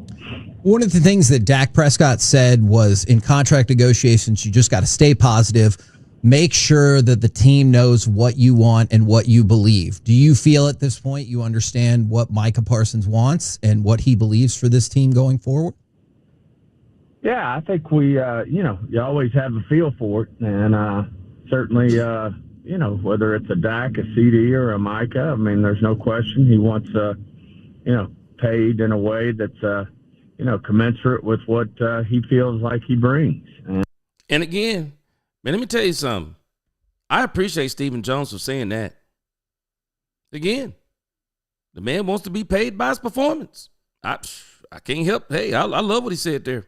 And certainly, we're trying to a little bit works. Where the rub comes is we're trying to not only keep guys like Dak and CD and Micah, but we're also trying to put a team around them that can be and can compete and win championships. And so obviously we're trying to get them to come a little our way and take into an account some of the things that are positive about playing for the Cowboys, playing, in Texas and those type of things. And obviously they're trying to maximize, their value on their contract. So it's, it's all well-meaning. It's just, a lot of times a journey to get there. When you say one of the benefits of playing in Texas, would that include the lack of a state income tax? Sure. I mean, everybody knows that's the case here. The cost of living compared to, some of these bigger cities in the NFL certainly comes into an account. And, at the end of the day, we're looking for some credit for that. And the main reason for it is we're gonna spend to the cap year in and year out. And, over the course of time, we're going to spend our money to try to get as many good players as we can. So, that's the art of the deal. Hey, Stephen, I know.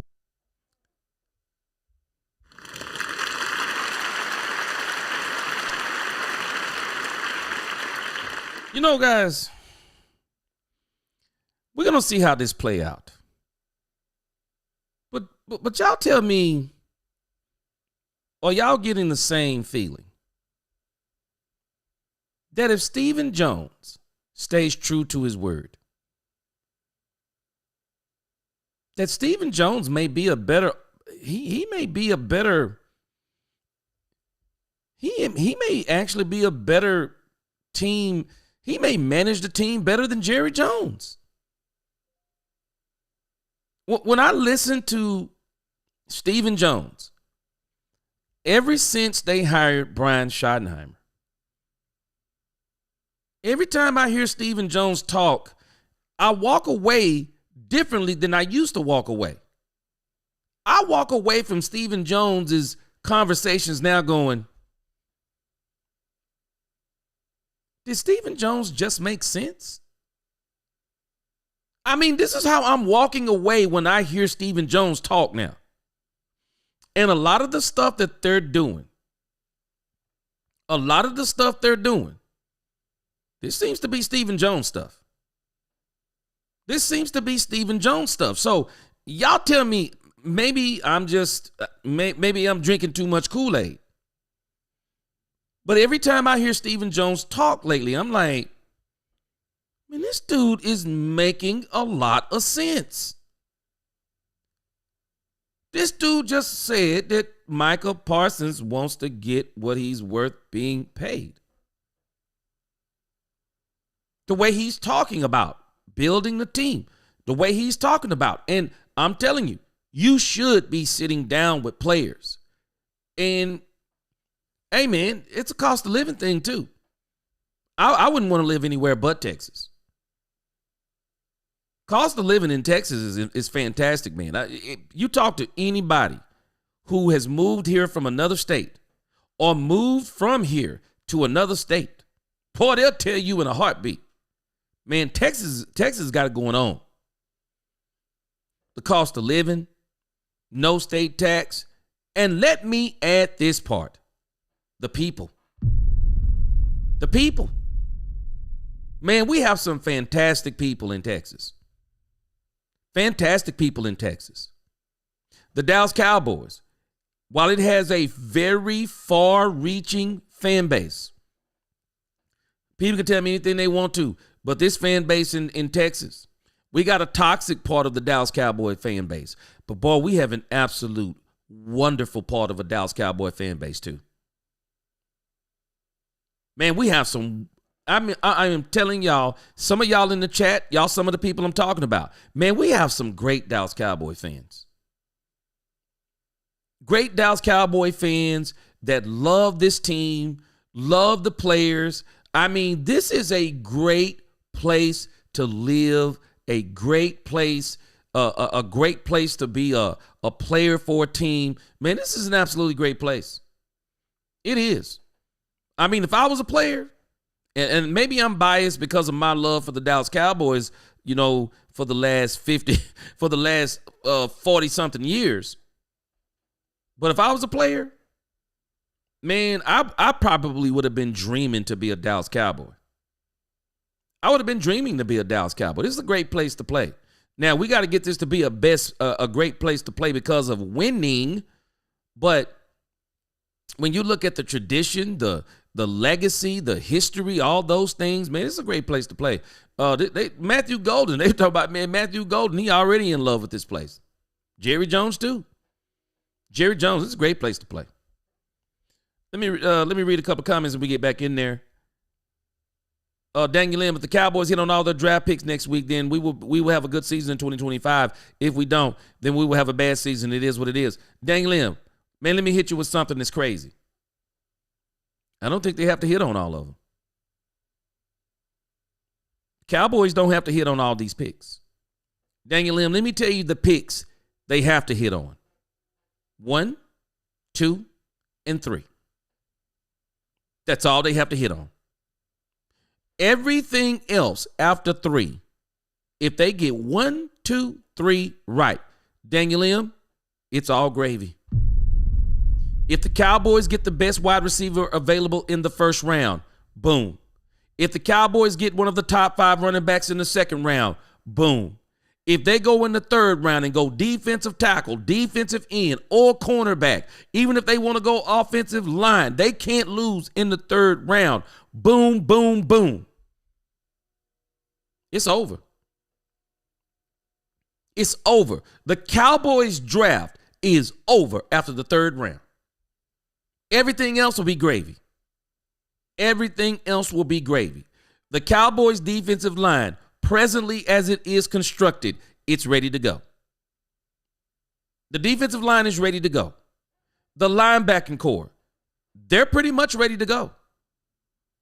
The question is at cornerback. That's why in the third round, go cornerback. Trayvon Diggs is supposed to be coming back. He's been looking good in these drills. Maybe, man, this dude might come back and have an incredible season.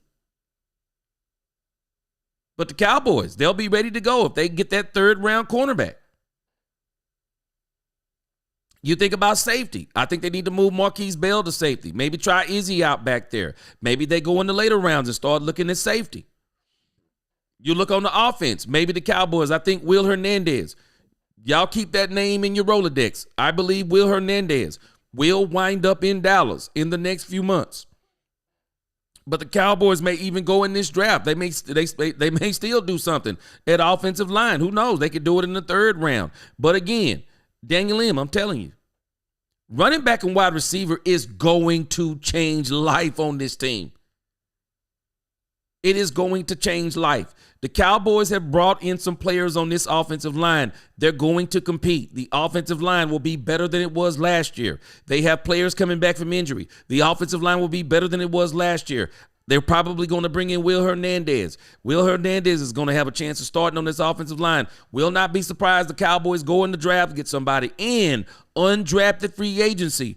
The Cowboys, and we don't even know what they're going to do when the dust settles on the preseason. There'll be teams, they'll be letting go of players that may be trash for them, or maybe they want to go younger in that position. The Cowboys will be able to get better there too. The main place the Cowboys have to hit, 1, 2, 3. Everything else is gravy. And the Cowboys have done something, guys, and this is why I'm telling you, I've been so happy with what they did in free agency. They fixed it to where once they get past the players we know they absolutely need and the players that they're targeting in this draft, wide receiver and running back, everything else can be BPA, best player available. All they have to do, Daniel M., make sure they get that wide receiver. Make sure they get that running back. Everything else, BPM, boom, boom, boom. Cowboys ready. They'll be ready. They'll just be working on gelling. That's all they'll be working on. A lot of the conversation this offseason, and one of the pitches from your head coach, Brian Schottenheimer, was culture. And I've always been curious, who in his mind and who in your mind has the biggest impact on a culture in this locker room? Is it just the guys that are paid the most? Who has the big impact on the culture? Well, obviously, it's always going to, probably people are going to point to the quarterback position, the leader of the team. And, I think we got one of the best in the business, especially, when it comes to culture. I think Dak, certainly epitomizes, what it's like to be a leader and set great examples, set the, try to do everything he can to set the culture, but certainly it can't be done alone. You got to have leaders on both sides of the ball and on your special teams phase, and ultimately you build it, through the type of players you bring into your organization, and so I think those, obviously that's important, certainly, and then the leadership within the organization, whether that's your head coach and your coaching staff, whether that's your ownership, all that goes into creating a culture. Now, the other part, too, though, is next week, big draft. I know there's a lot. We're getting really amped up about that right now. Have you ever in your history seen a rookie come in and completely change a locker room and completely change a culture? Yeah, I mean, it is done. I mean, usually it takes time, but, as of late, I thought, Zeke was one of those guys who stepped right in and, created in the running game of physicality, which, those teams that, win a lot of football games can run the football. And, he stepped right in from day one and, really brought a physical toughness to our team. But it certainly can be done. It can be done through the offensive line. It can be done, obviously, we haven't done it in a while because we've had Dak here for so long. But Dak was one of those guys that stepped right in and I think really set a tone when Tony got hurt and really filled in. And now, to do that, you've got to be a great football player and play right away. If you're gonna, if you're gonna be able to step up, it's always been said, really be a leader and, be somebody who people follow and you set a culture. You've got to be not only great off the field, but you got to be a great player on the field too. One of the things I really enjoy talking with you about is the mechanisms of the salary cap. I feel like you usually give us really great insight. I really like what Steven is saying about Dak Prescott. Man, I'm telling you this, guys, this is one of the reasons why they invested in Dak Prescott. Dak Prescott is one of the best leaders in this league. And the Cowboys, I think they're realizing something now, and it's sad that it's taken this long, but, Jerry said it's time to win now. And I don't even know what it meant when Jerry said it is time. And this is the time that we've chosen to win in this right now. I wish they'd have did it earlier. But again, Dak Prescott is one of the best leaders that you could ever have. Now you just got to get more people around him that thinks the way he does. And I think one of the big things is they have finally brought in somebody that has a mentality of that we're going to the Super Bowl. And there is a mentality that comes along with it. There's a culture that comes along with it. And that's what Brian Schottenheimer's doing. This guy seems to be a master psychologist. Angie, that rebel chick, she said, thank you, G. LOL. She said, Dallas native here. Yeah, I'm telling you, man, some great people. In the Dallas Cowboys, again, there is a very toxic part of this fan base. But there is another part of this fan base, man. It is absolutely fantastic, Angie. I go places sometimes, and I have on some of my Dallas Cowboys stuff that I wear on here at times. And, man, people just out of the blue just start talking to me about the Dallas Cowboys. They just start talking to me about the Dallas Cowboys, and this is, next year's going to be our year, and blah, blah, blah. And they're just friendly and things of that nature. Man, this is a great fan base. It is a great fan base. I believe the majority of it is. Problem is, the minority of the fan base, the toxic part, is the part that's the loudest. But, man, this is a great fan base. And if I was any player, man, should want to play in Dallas, especially if you got some skill. Man, if you got some skill, man, you got some skill, you come to Dallas, man, your whole career is made after you play in Dallas. Nobody will remember who you played for. They'll remember you played for the Cowboys. Great franchise. It is. Great franchise. But again, like some of the stuff Stephen Jones is talking about, man, it's leadership. Leadership is paramount to winning. My man Poobie D got my back. What's up? Yes, sir. Man, draft party next Thursday for sure. I know we're gonna do one. Man, I was talking to my wife the other day, and there's a place here locally. And I'm gonna see. It's kind of like a sports bar. I don't know if y'all have ever heard of 54th Street. I'm not sure of how many places it is where it is, but I'll talk about that a little bit more in the future. Depends on how it goes down. But I would definitely love to do a draft party. But again, I'm probably not gonna do it anywhere else because I wanna really show the new studio that day. So I won't do it on location then. But again, hey, this is a great place. So we'll have our Super Bowl. We'll have our draft party here. We're gonna have a great time. All right, let's check this out. Can you walk our fans through maybe the idea of flipping some of the switches on contracts like Dak and other players if the money is maybe not going to be immediately used in terms of free agency? Yeah, I mean, all of our big contracts, we have mechanisms within the contract, that it's not even negotiated. We just have the right to convert, salary to signing bonus, which in turn spreads out, that salary over the life of the contract. And certainly that creates room. To give you an example, if you've got a $10 million salary and the player's under contract for 5 years and you give him you give him that in a bonus, 10 of the 12, let's say, then, that 10 goes to counting 2. and the rest of the 8 is spread over the remaining 4 years. So all those mechanisms are especially in the big contracts. If you were to look at our salary cap today, there's about 7 or 8 guys who have salaries that are big enough that you can do something with. Not to that degree necessarily. Those are usually the bigger ones like Dak and CD and a player like Diggs and guys like that. But there's really only about normally 7 or 8 of those guys that you can do that with. The rookies are usually playing under their rookie deal, and they have much smaller deals. And then you have a lot of players like we did this year in free agency where we signed 1-year deals with them that are they're set. And but in general, those mechanisms are in place.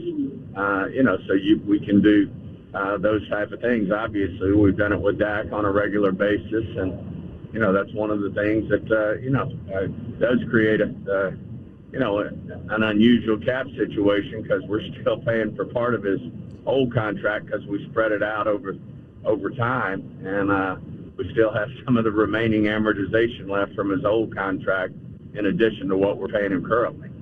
And I hope you think this is a fair question. And see, this is one of the things that you have to make your mind up about Diggs. I mean, not Diggs. This is one of the things you'd have to make up your mind about with Ramsey. I mean, do you really want to do that with a Jalen Ramsey, an aging cornerback, not a quarterback, a cornerback? Man, that's a lot of money to tie up into a cornerback room, especially on an aging quarterback. Man, Deezy said after the draft we will all be drinking Grandma's Kool-Aid from Steve, and that's 2 or 3 cups of sugar Kool-Aid. Absolute facts. Absolute facts, Deezy, I'm telling you. And I'm telling you, depending upon what the Cowboys do with that first and that second, if the Cowboys get Ted McMillan and then Travion Henderson or either Quinshawn Juggins, Deezy, I'm just telling you, Cowboys fan base gonna go nuts. They gonna go nuts. They are. I know I am. I'm gonna go real crazy. But I'm telling you, it is going to be on when the Cowboys do it, man. I'm telling you, it's going to be crazy when the Cowboys do what they do. Jameson Taylor, hope all is well. Hope all is well. But again, boy, the Cowboys it's gonna be crazy. It is going to be crazy when they do what they do. Dominique Pittman, what's up with you? It is going to be crazy when they get going. But again, yeah, Michael H. That's exactly what I was explaining earlier. Get out of a Diggs deal and right back into one with Ramsey? Pass. That's what I'm saying too. You set Ramsey's deal up. I mean, they literally set up Diggs' deal to where they can walk away from it after this season and actually save money. So you're going to get right back into Ramsey deal? Nah, I pass too. Nah, you're getting from under that stuff. Don't get back under it. Don't get back under it. The dude, he said, I miss Kool-Aid. Hey, I'm telling you, boy, I'm just telling you, man. Steven, man, the way Steven has been talking, every time this dude is talking now, I'm just kind of like, wait, hold on a second. This dude is making sense. This dude is making sense. Derek Posey, he's tripping, man. He said, I hope the Raiders do take Manure. He said, I hope they do take Manure Sanders. Man, we gonna talk about that after Stephen Jones talks about after he talks about the draft. Boy, y'all killing me here today. The dude said he want to live through the 90s. Remember those Minute Maid? Yes, sir. He said, I pay good money for a box of those. Boy, you got me rolling in here. All right, let's hear Stephen Jones. He's going to get to this thing. Like I said, this is my first time hearing it, but I'm sure he's about to get to this part about the draft. And I guess one of my questions specifically for Dak is, why would you continue to do that when you said the money was still kind of left over from the last deal and the quarterback is getting older and coming off of another injury? Like, is there any concern that that's a pretty delicate balancing act there? It's a fair question, but obviously we have a lot of confidence that, Dak's injury was, one of those that was just unfortunate. We feel like Dak's healthy. I think it's well documented. He's talked about it and what he's done with his body and, how he's getting his body ready to play for this year. But, we feel like Dak's going to be a a healthy player for us for the life of his contract, which actually the actual contract, is starting this year, and we feel like it's he's going to be a healthy, productive quarterback in this league for us that will play, at the very top of his game and give us a chance to win championships. Steve. Now, let me tell you something. Let me tell you something on what just Stephen Jones just said. Understand what Stephen is saying here. They're getting a running back in this draft. And I wouldn't be surprised if it was the first, but they're going to get a running back in this draft. It'll probably be in the second round. They're getting a running back in this draft, and they're getting Dak Prescott a wide receiver. Book it. Book it. They know what they need to do. I believe that they know what they need to do. Brian Schottenheimer has told them what they need to do to really help Dak Prescott go to the next level, and I think they're going to do it. Even when you have a receiver like CeeDee Lamb, who's so capable of lining up inside, outside, and so versatile as a receiver, when you want somebody opposite him, how much does size matter in that conversation where you have a guy like Tet, who's a very tall receiver, and then you got a guy like Matthew Golden, who's shorter but runs fantastic routes and all of that? This is the premium Garmin Duffel 45 liter by Half Day. It's a transforming 2-in-1 travel duffel bag for long weekends, weddings, and business trips. The hanging compartment comes. Yeah, I think they come in all, pardon the phrase. Booby D, boy, you tripping. Booby D, boy, you got me rolling. He said, my foot gone now messing with Kool-Aid. Booby D, boy. Boy, y'all got me rolling in the chat in here, man. Boy, y'all got me rolling in the chat. But yeah, I'm telling you, man, that Kool-Aid, hey, man. Stephen Jones, boy, he making sense every time I hear him talk. But all shapes and sizes. I mean, some of them are smaller and really fast and can be very productive. And then you got some that their productivity comes from their length and contested catches and great hands and, great ways to use their body. I mean, they do come in all forms in terms of, how they can be productive. And certainly there's guys in the draft that, fit both molds. And but if they do one of them, at an elite level, then certainly they have a chance to make a huge difference. Is this specific NFL draft looking different at all in terms of value? There seems to be some thought out there that like players 10 through 40 are kind of interchangeable, or players 40 through 80 might be kind of interchangeable. Have you found that to be the? I mean, I think there is some depth in this draft, and I think if you were going to say maybe it's not real top heavy in terms of the top of the draft being inordinately strong. I think there's some really good football players. Don't get me wrong, but I do think this draft, you can get really good football players, through the first half or even into the second half of the draft. So. We feel real good about where we're sitting and think we can get a really good football player or given the opportunity to, I don't see us moving up, but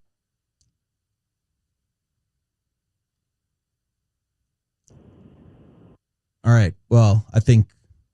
You still got you, Stephen? Hello? Oh, yes, we got you. Yeah. You said you don't necessarily see yourselves moving up, and then we lost you there. Yeah, I don't necessarily see us moving up based on the way the board's coming together, but, could see a situation where we'd move down, but we're also, you always look at that pick. We've had some, good things happen to us, just outside of the top 10 with guys like Andre Ware and Micah Parsons and Zach Martin, Hall of Fame type players that are, that fall to you and you just pick them. And that very well could be the case in this draft. Always. This is where we're going to come back and focus in just a second. Stephen Jones just said the Cowboys could be trading back. He just pretty much eliminated any chance of the Cowboys moving up.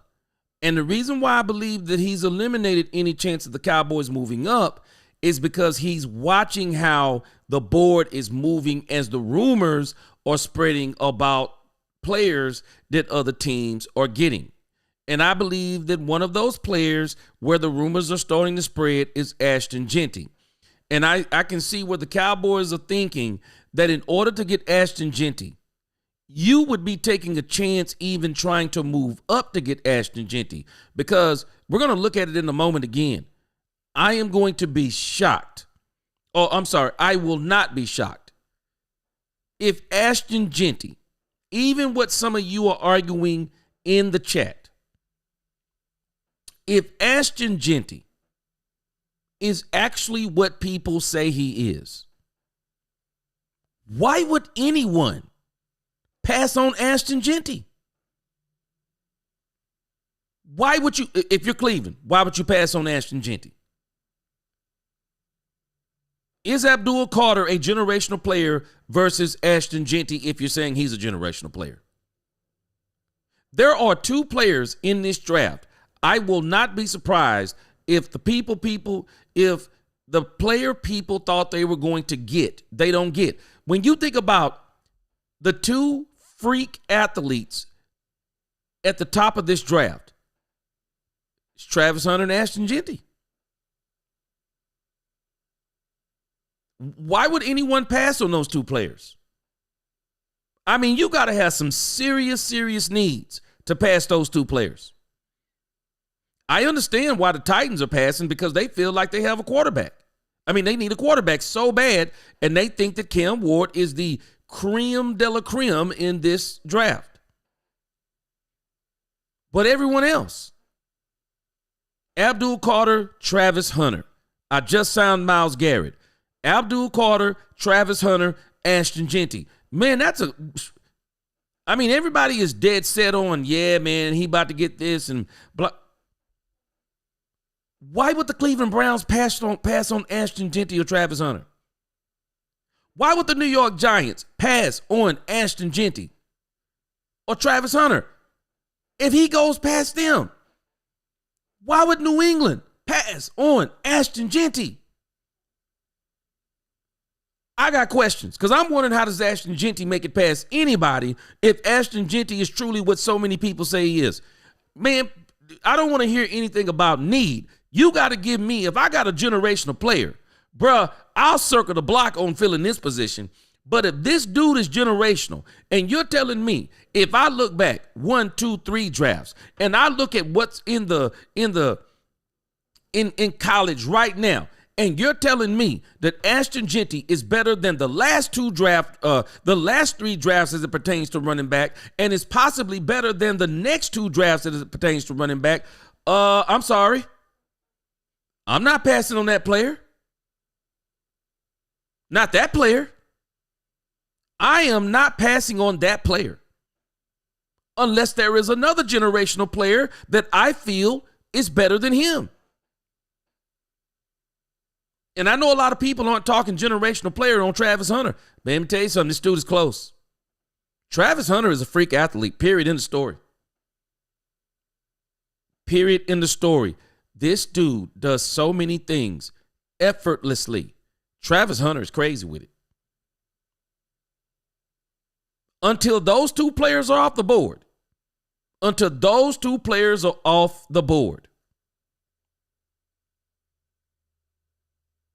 This draft is not going to be, it's not going to be as simple as people say it is. Because I'm sorry, you cannot tell me that Ashton Jeanty is generational and teams pass him up. It doesn't make sense. I don't care what you need. You do not pass up what you're telling me is a once in a generational player. This is why you can't throw that word around so loosely. Because if he's once in a generation, nah, bro, I'm getting him. I'll take my chances on anything else. Nah, I'm going to get this dude. This is one of the reasons why the Cowboys aren't trading up. They know what they'd have to trade up to get Ashton Jeanty. I'm sure the Cowboys want Ashton Jeanty. They know what they're going to have to give up, and it's not worth it. They're probably going to have to give up this year's first round, next year's first round, another second or a third. Who knows? Ashton Jeanty would probably command that for a team to move up to get him. It's not happening. Cowboys just not doing it. And I don't think there's another player. I think they're willing to take the chance on Ted McMillan not being there. That's why he's saying the way the board is shaping up. And I think they believe there's a good chance that Tedera McMillan falls to them. I think they think there's a good chance. And if he doesn't fall to him, y'all, I'm telling y'all, I'm probably, I know, I'm not even going to say probably. I'm in the minority on this. Man, if you gave me a choice, man, whew. Luther Burden III, I'm just telling y'all. People can tell me about this dude attitude problem all they want to. Let a team like the Denver Broncos mess around and get Luther Burden III. Let a coach like Kyle Shanahan, let a Andy Reid get their hands on one Luther Burden III. You are going to witness one of the most explosive playmaking wide receivers we've seen in a long time. I'm just telling us. Better not let Kyle Shanahan get his hand on a Savion Williams. You're going to see, and people are going to be having remorse about some of those types of players. I know everybody wants the sure thing, the Ted McMillan, the Matthew Golden. People see that. And Emeka Egbuka, I'm definitely not going to be mad if the Cowboys get Emeka Egbuka because I was talking about him from the beginning. But I'm telling you, man, just go back and look at the tape on this dude, Luther Burden III. The shortcoming is the attitude, and I don't know where it comes from, but a lot of people are saying he's got some diva issues. But again, Luther Burden III, I wouldn't be surprised. I'm saying all that to say there's a reason why the Cowboys aren't going to trade up. They think that the wide receivers will fall to them because they're not going in the top 11 other than Tedera McMillan. They feel like the wide receivers that Ted, if he doesn't fall to him, they feel like they'll be okay at 12, or they'll even trade back if Ted and Genty aren't there at 12. And that's what we're going to talk about in a moment. Let's do the last part of this, and then we're going to move on to the last subject. It's been kind of curious. We get to watch the War Room, Stephen, and we get to see you on the phones going back and forth and all those things. In the conversations of trading draft picks, is the value, especially right now, outlandish when it comes to these things? These draft picks are more valuable now than ever before. Unison has dropped a free plugin called Zen Master. It's very cold. That allows you to add lo-fi vibes to your songs or any sound. DC got me rolling. DC said, I think it's consistently. DC said, Genty goes to the Browns. He needs to pull in Eli Manning. I'm not playing there. Trade me now. Hey, DC, I've already told you. 4 teams I wouldn't play for, and the Browns are one of them. Let's hear the rest of this on Stephen Jones, and we're going to get to this thing about trading back. I don't think it's necessarily, going through the roof in terms of the value of picks. I think, picks are valuable. I do think, if anything, I would say, you can get some value in veteran-type players that teams have decided they need to move on for cap reasons.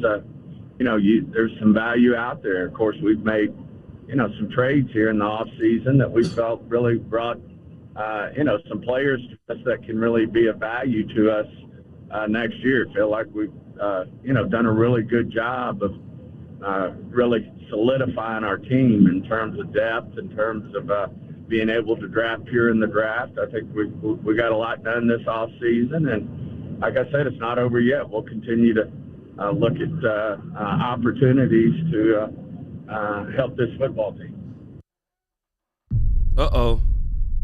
Stephen Jones is dropping some hints too on that. These are two nuggets right here. One, trading back. 2, they are still looking even before the draft. They're still looking. He said they're still looking.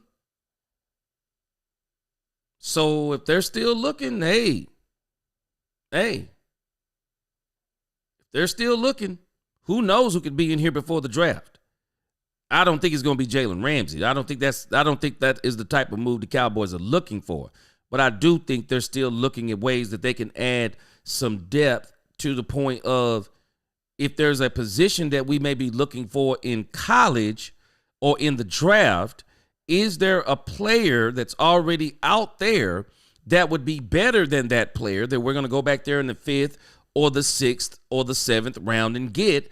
And we would rather have that player in here, and then we could use that draft pick to get someone else.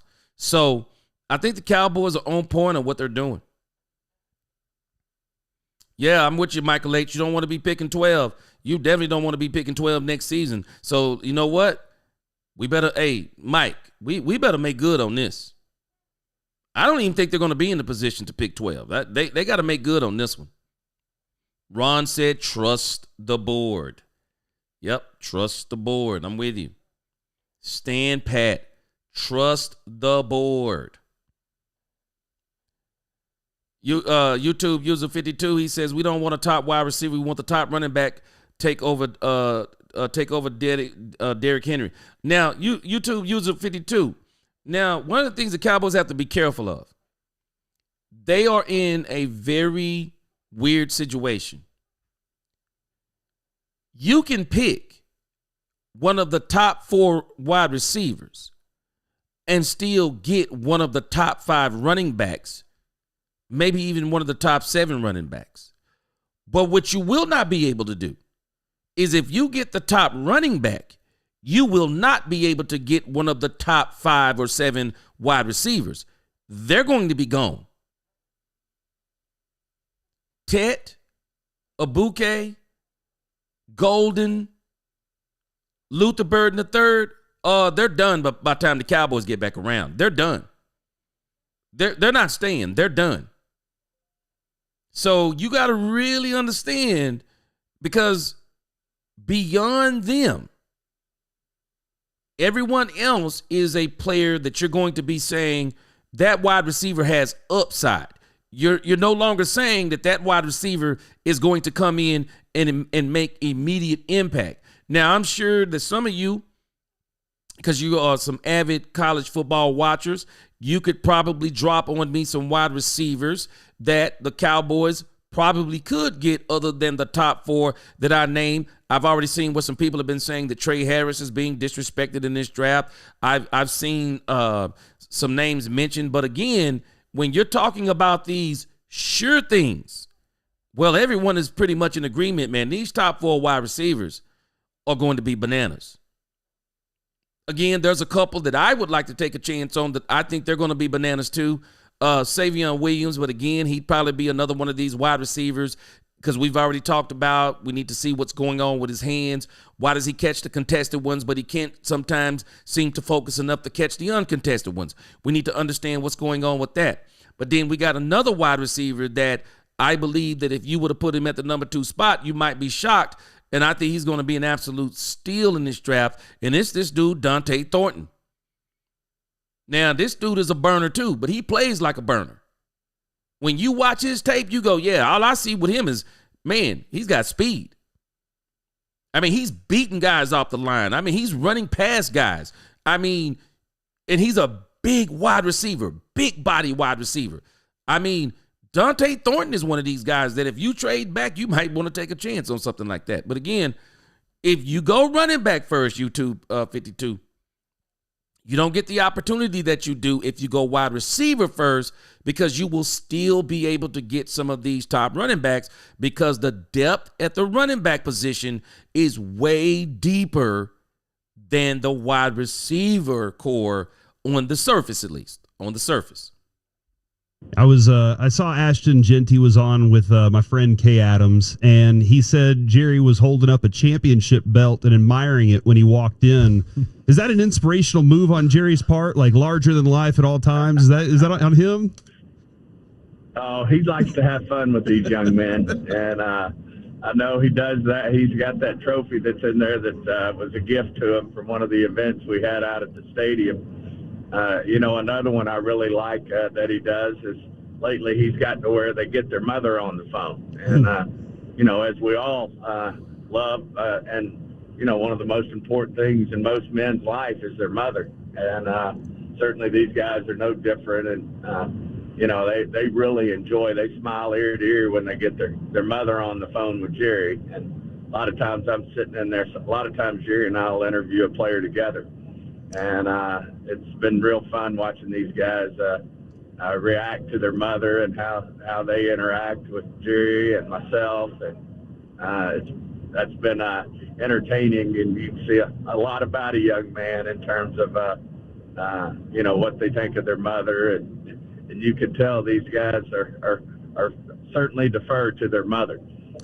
Do you think maybe there should be consideration, not for Hard Knocks, but for Jerry interviews players' moms as the next NFL show? Because I would watch that.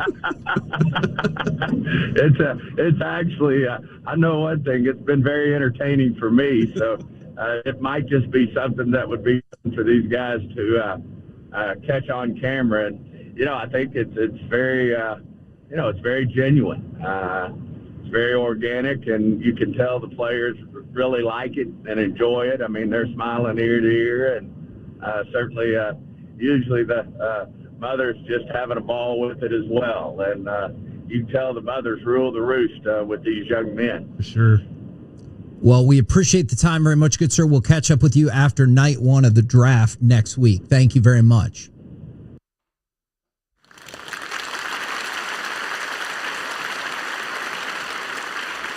Man, it was a great interview with Stephen Jones. Absolutely great interview with Stephen Jones. Now, I want to look at this before we get out of here, because it's very interesting what he's talking about. It's very interesting what he's talking about trading backwards. Trading backwards. I think that's a possibility for the Cowboys. The trade back. And what I want to bring up here in the trade back is, who would be the trade back candidates? Who would be the trade back candidates? Who could the Cowboys trade back with? Who could they trade back with and be able to still get quality, or who they want, or who they are targeting in this draft? So I want to look at some candidates here. I wrote down a couple of candidates, and then y'all can throw me out some more. I wrote down some candidates for this issue. So let's kind of look at the candidates, because I do think this trade back thing makes a lot of sense for the Cowboys. It could get them a 4th rounder back. And if you could find somebody desperate enough, you might not get a 4th rounder back. You may get a 3rd rounder back. You may get a 3rd rounder back. And let me see if I can find it. Let me go back here. There was a comment that I saw. Let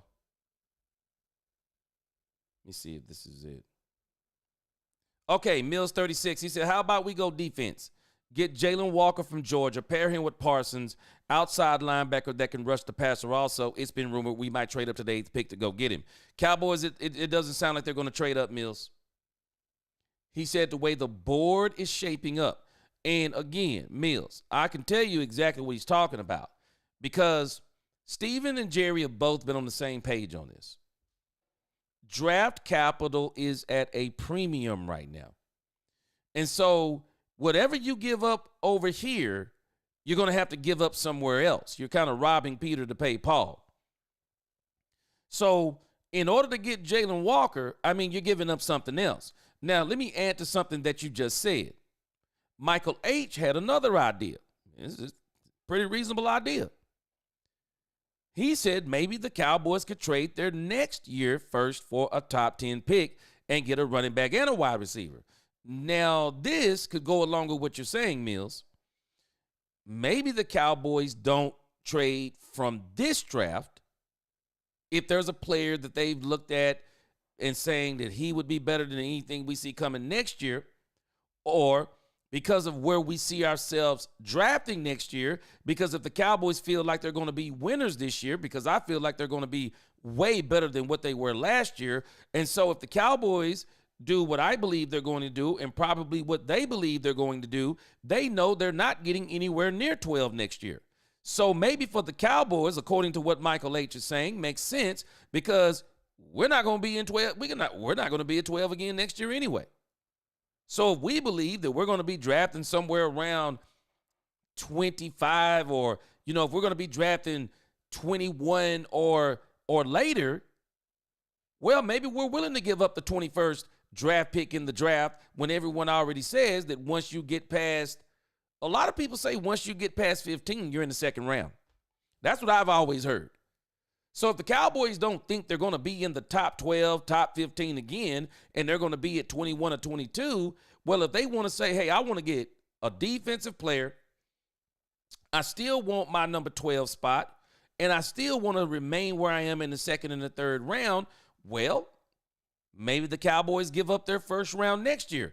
Now, the question would be, Michael H., would somebody bite on the Cowboys next year number 1 draft pick? And let the Cowboys come up here and get a Jalen Walker? Would they let them do it? That becomes the key. That becomes the key.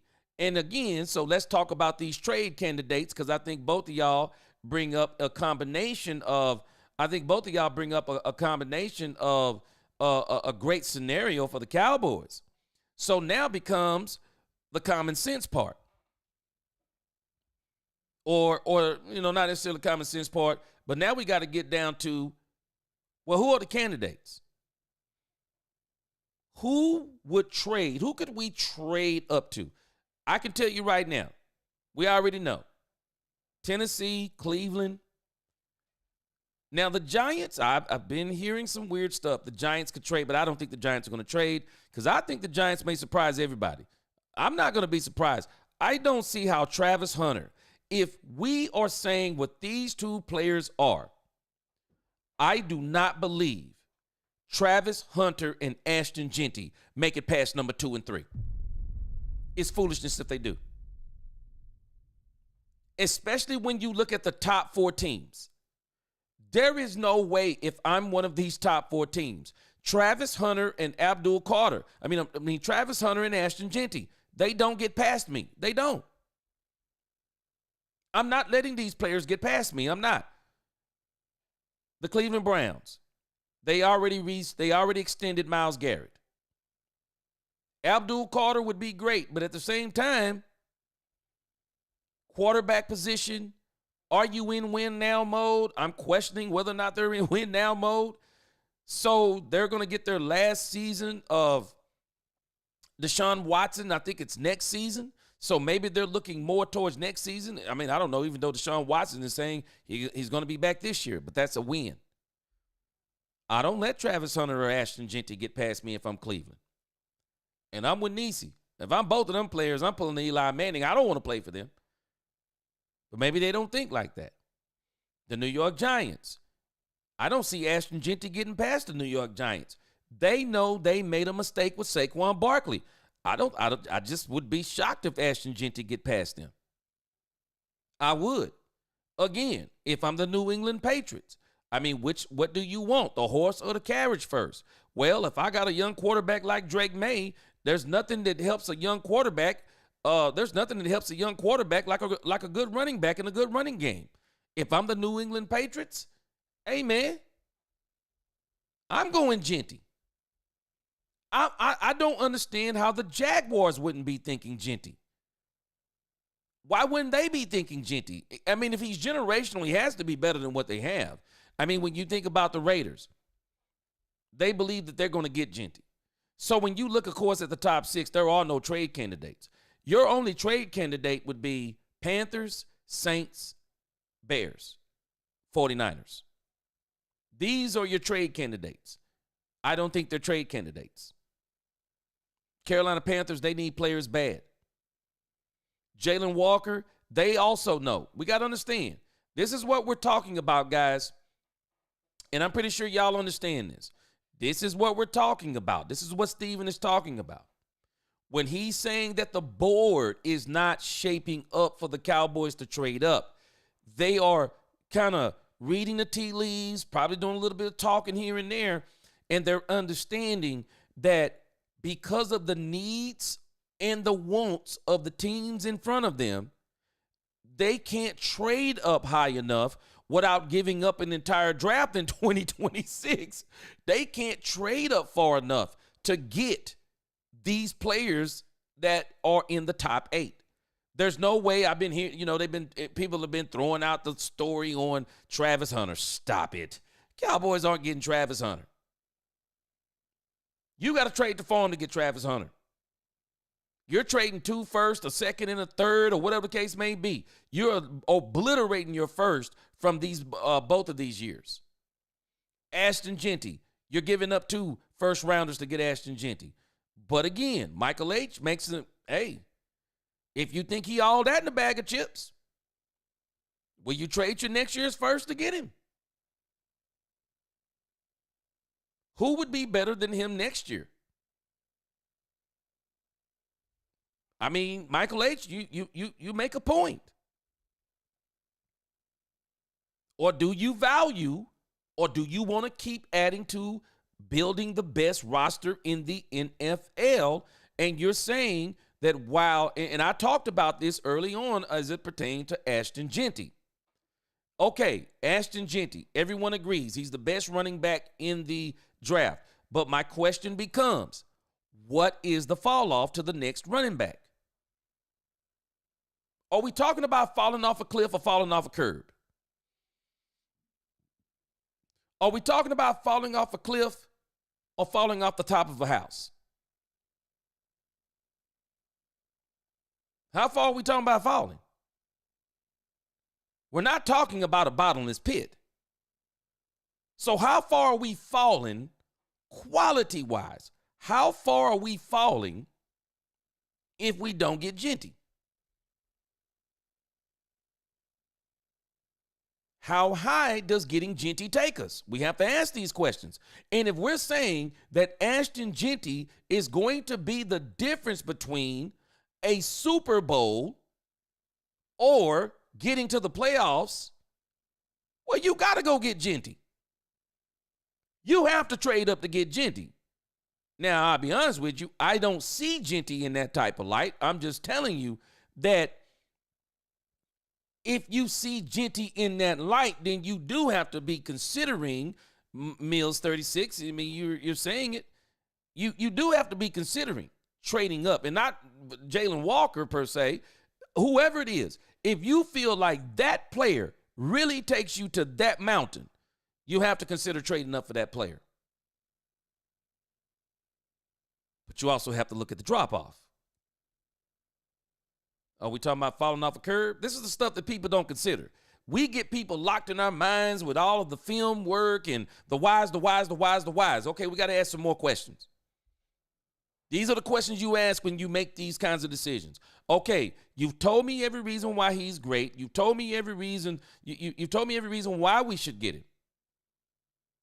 You might have even told me some reasons on why we shouldn't get him. Have you told me what's going to happen if we don't get him? And what I mean by what's going to happen is, what's the fall off? What are we talking about? Curve, house, table, coffee table, dining room table, refrigerator. How far are we talking about falling? Because if we're talking about falling off a curb, I'm not trading up. If you're telling me that we're going to be able to be almost as dangerous with Emeka Egbuka, with Travion Henderson, Quinshawn Judkins. If you're telling me we're going to be able to be probably as good or almost as good with them, well, I'm going to go ahead and say I'm not trading up. But again, I'm just challenging our thought process. If we're saying that a player is if a player is a generational player, I do think we have to understand what that means. It's 2025. You're basically telling me that in the framework of from 2022 to 2028 or 2029, there's a chance that we're never going to be able to get another player at this position that good. Well, you got to trade away something to get him. You have to trade away something to get him. But if you don't feel about him like that, you don't trade up. And I think Stephen Jones is saying, when you look at how the board, not just our board, but the projections of other boards. There is no way that these teams in the top 11 before us will allow us to get our hands on Genty. And as far as Tedera McMillan goes, because as good as we say Tedera McMillan is, and I'm sure many of you will agree with me, Tedera McMillan, no one is saying that Tedera McMillan is a generational wide receiver. I haven't heard anyone saying he's a generational wide receiver. So if Tedera McMillan is not a generational wide receiver, and if you know you have so many, there's so many upsides to the top 4 receivers. You don't have to pick, and let me tell you something. You don't have to pick, you don't have to go along with anybody, including myself, on the top 4 wide receivers in this draft, because all 4 of the top wide receivers, they all 4 have something that will contribute to the Dallas Cowboys. Tedera McMillan is a pure wide receiver, big body receiver, Spider-Man hands. He'll be great in zone. He'll be great on fade routes. He'll be great in the red zone. I think that's where he's really going to help the Dallas Cowboys out. He is probably one of these wide receivers. For what he lacks in speed and explosiveness, he's going to make up for catch radius, Spider-Man hands, and what he does in the red zone and the end zone. Tedera McMillan, it will be a beast for the Dallas Cowboys. You think about Emeka Egbuka. He is an all-around great wide receiver. He's sneaky fast, gets open, gets separation, runs his routes well, chain mover. One of the pluses on Emeka Egbuka, check the tape. He's great in the running game. Emeka Egbuka is going to be great in your running game. The dude going to block, man. He take pride in blocking. He takes pride in blocking. He does. Matthew Golden. Everyone's talking about the speed. We watched the tape on Matthew Golden. I'm sorry. Maybe I'm different than everyone else. When I look at Matthew Golden's tape, his speed is not what jumps off the tape for me. Don't be fooled by combine times. These guys are practicing for those combine times. They're trying to shave tenths of a second off of their 40s. They're working every day on these shuttle runs. They're working every day on these routes. Of course, we know the combine. I don't get enamored by the combine. I don't. I like the combine. I might get caught up in the moment of the combine, but then when I come back to my senses, I'm like, hold on a second.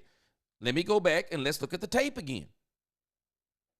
And when we look at the tape on Matthew Golden, disagree. It ain't going to hurt my feelings. He don't play 4.29 40 fast. That's not a knock on Matthew Golden. 4.29 is a combine time. 4.29 is not an on-the-field time, because anyone who's ever played this game knows there's a difference in track speed and football speed. You want to know why the top track stars don't convert over to the NFL and start playing football? Wouldn't that be a natural transition? Why don't the 26-year-old sprinters? Because man, in track, man, these young guys are so fast, man. Unless you're one of the elite, man, you hit 26, 27, man, these young guys outrunning you. Why don't those guys convert over to track? There's been I went to school with a lot of fast, national level type track runners. They didn't play football. They've tried to bring track stars over to football. It doesn't always translate. And I'm saying that about Matthew Golden because of this. If the speed is the only reason why you're after Matthew Golden, move on. Got to look at more than the speed. Now, if we look past the speed, Matthew Golden, shorter wide receiver. I don't know. They got him listed as some weird 5'11" and a 3/4. I don't know. Some crazy algebraic number. Can he catch the ball? Yes. Can he catch the ball contested? Yes. Can he run routes? Yes. All of those things. Matthew Golden is also a very good receiver. Shows some explosiveness. I'm going to blame some of his issues on Quinn Ewers. This is one of the reasons why I didn't want Quinn Ewers coming to the Dallas Cowboys. I believe he was the weak link in a Texas offense that was loaded. I do.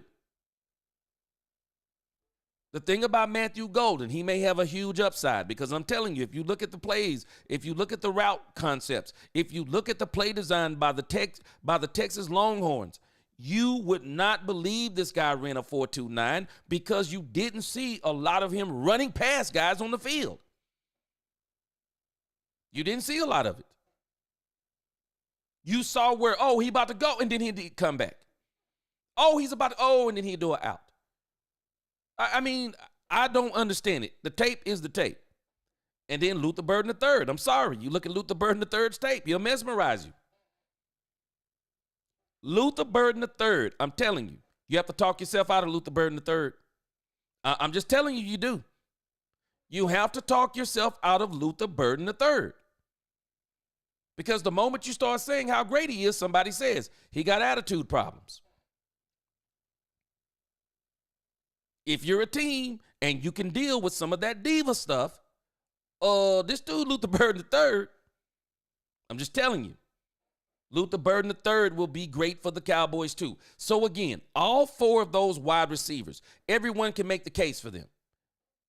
But I do think the common theme in all four of those wide receivers, they're all going to add something to the Dallas Cowboys. And all four of those in particular, they can come in and be immediate starters.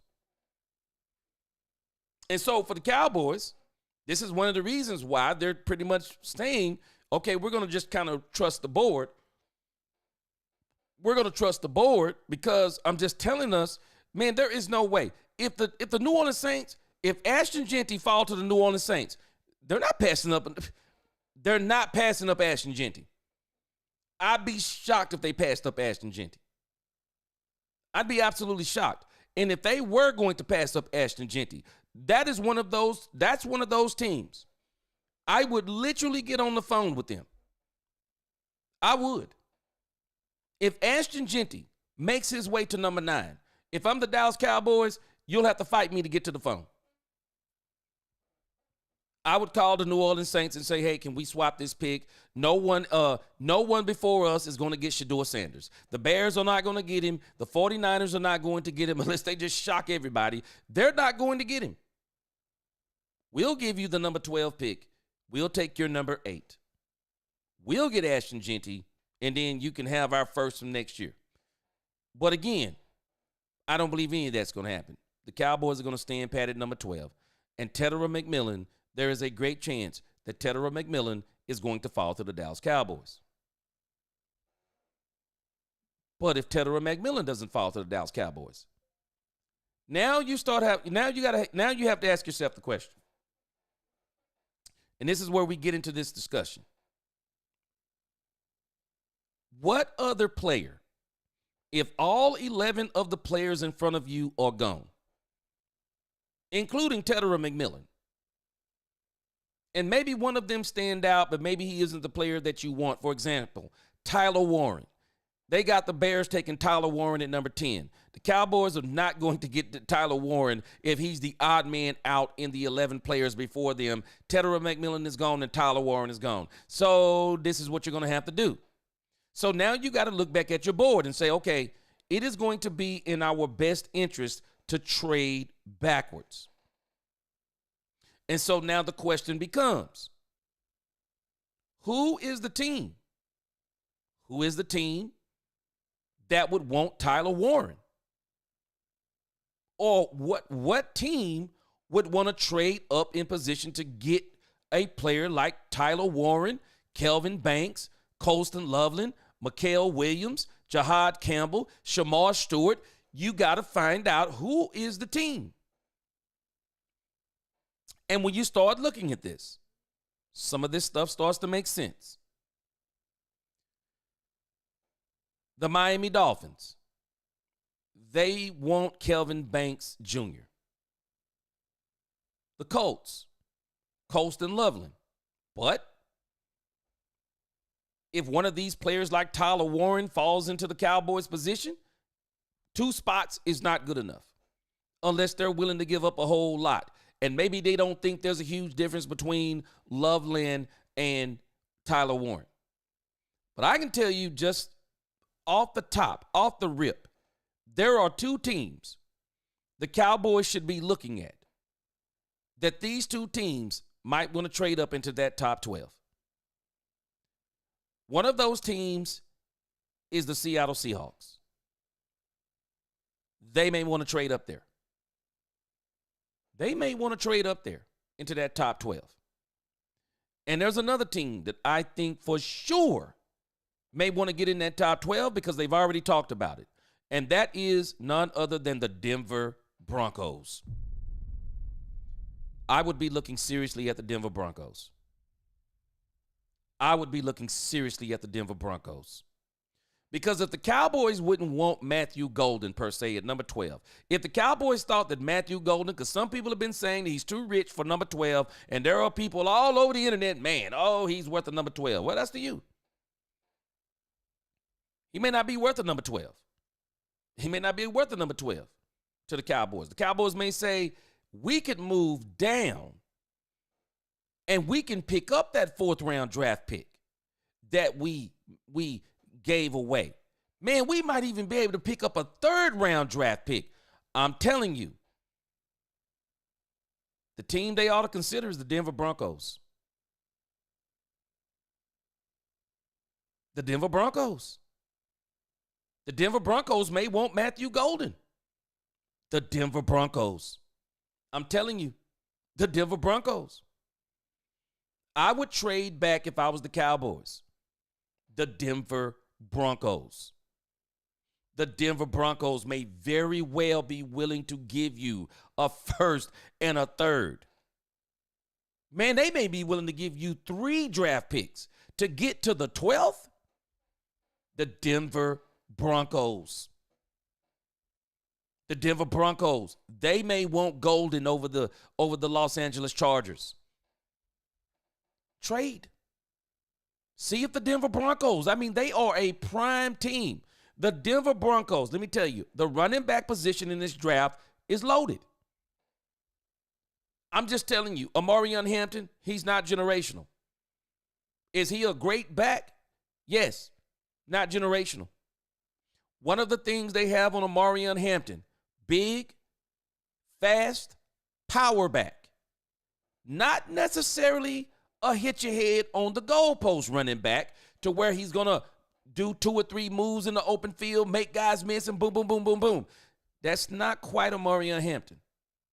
It's not quite Amarion Hampton. And again, so if you don't get Amarion Hampton, what's the drop-off if you don't get Amarion Hampton? Because again, I'm pretty sure the Cowboys are thinking the same way. What's the drop-off if you don't get Amarion Hampton? Me, I would take Travion Henderson over Amarion Hampton. He's a home run hitter. I'm taking him over Amarion Hampton. But if you're the Cowboys, you have to be thinking, so if we're going to trade back, then who are we trading back with? Man, I'm telling you, the team that just jumps off the board to me, that if they're going to give up a first round draft pick, it would be the Denver Broncos. I would not be surprised if the Denver Broncos would just be chomping at the bits to get at the number 12 spot. Chomping at the bits. They may feel there's somebody up here that they may want worse than what they want in Amarion Hampton. The running back position is so deep in this draft that it is going to afford a lot of teams, as far as the running back position goes, it is going to afford a lot of teams to be able to do some trickery as it applies to the running back position. It is. It is going to afford them to be able to do some trickery. Point blank. It is. Point blank range. But y'all tell me what you think.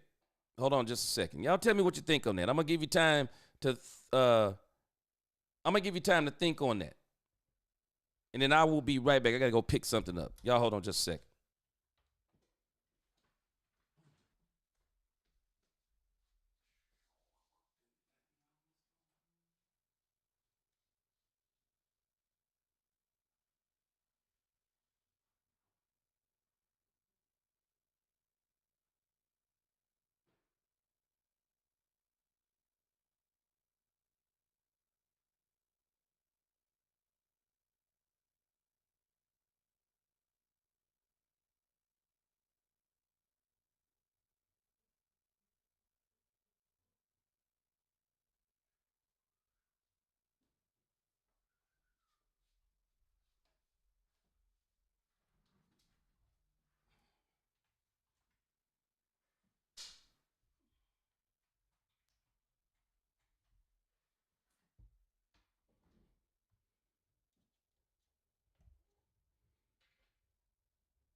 But again,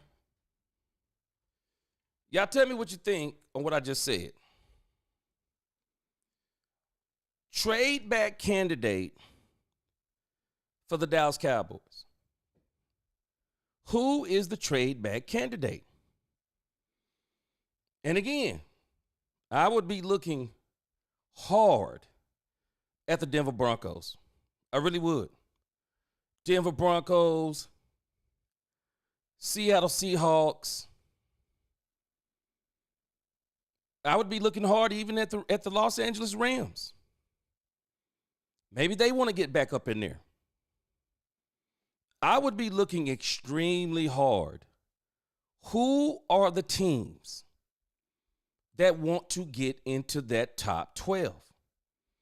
I would be looking hard. I would. Michael H., he said, this is what makes the NFL fun. He said, never know who is in the bushes.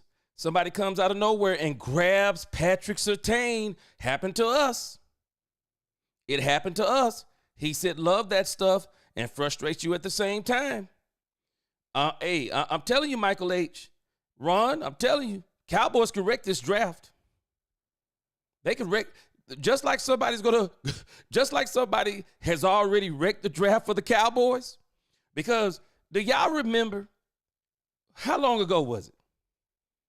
About 2 months ago? Who did not think that Ashton Jeanty was going to the Dallas Cowboys? We didn't think he was going to the Dallas Cowboys. We knew Ashton Jeanty was going to the Dallas Cowboys. We unequivocally knew it.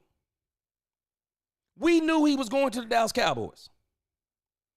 Only for people to keep talking about Ashton Jeanty. And boy, it didn't help when Ashton Jeanty showed up with his shirt off. Boy, Ashton Jeanty showed up with his shirt off on that pro day. And boy, X went crazy. This man was made in a factory. Obviously, you haven't been around a lot of football players, especially when you're talking about running backs. Man, let me tell you something about running backs. Anybody who's ever played this game, let me tell you something.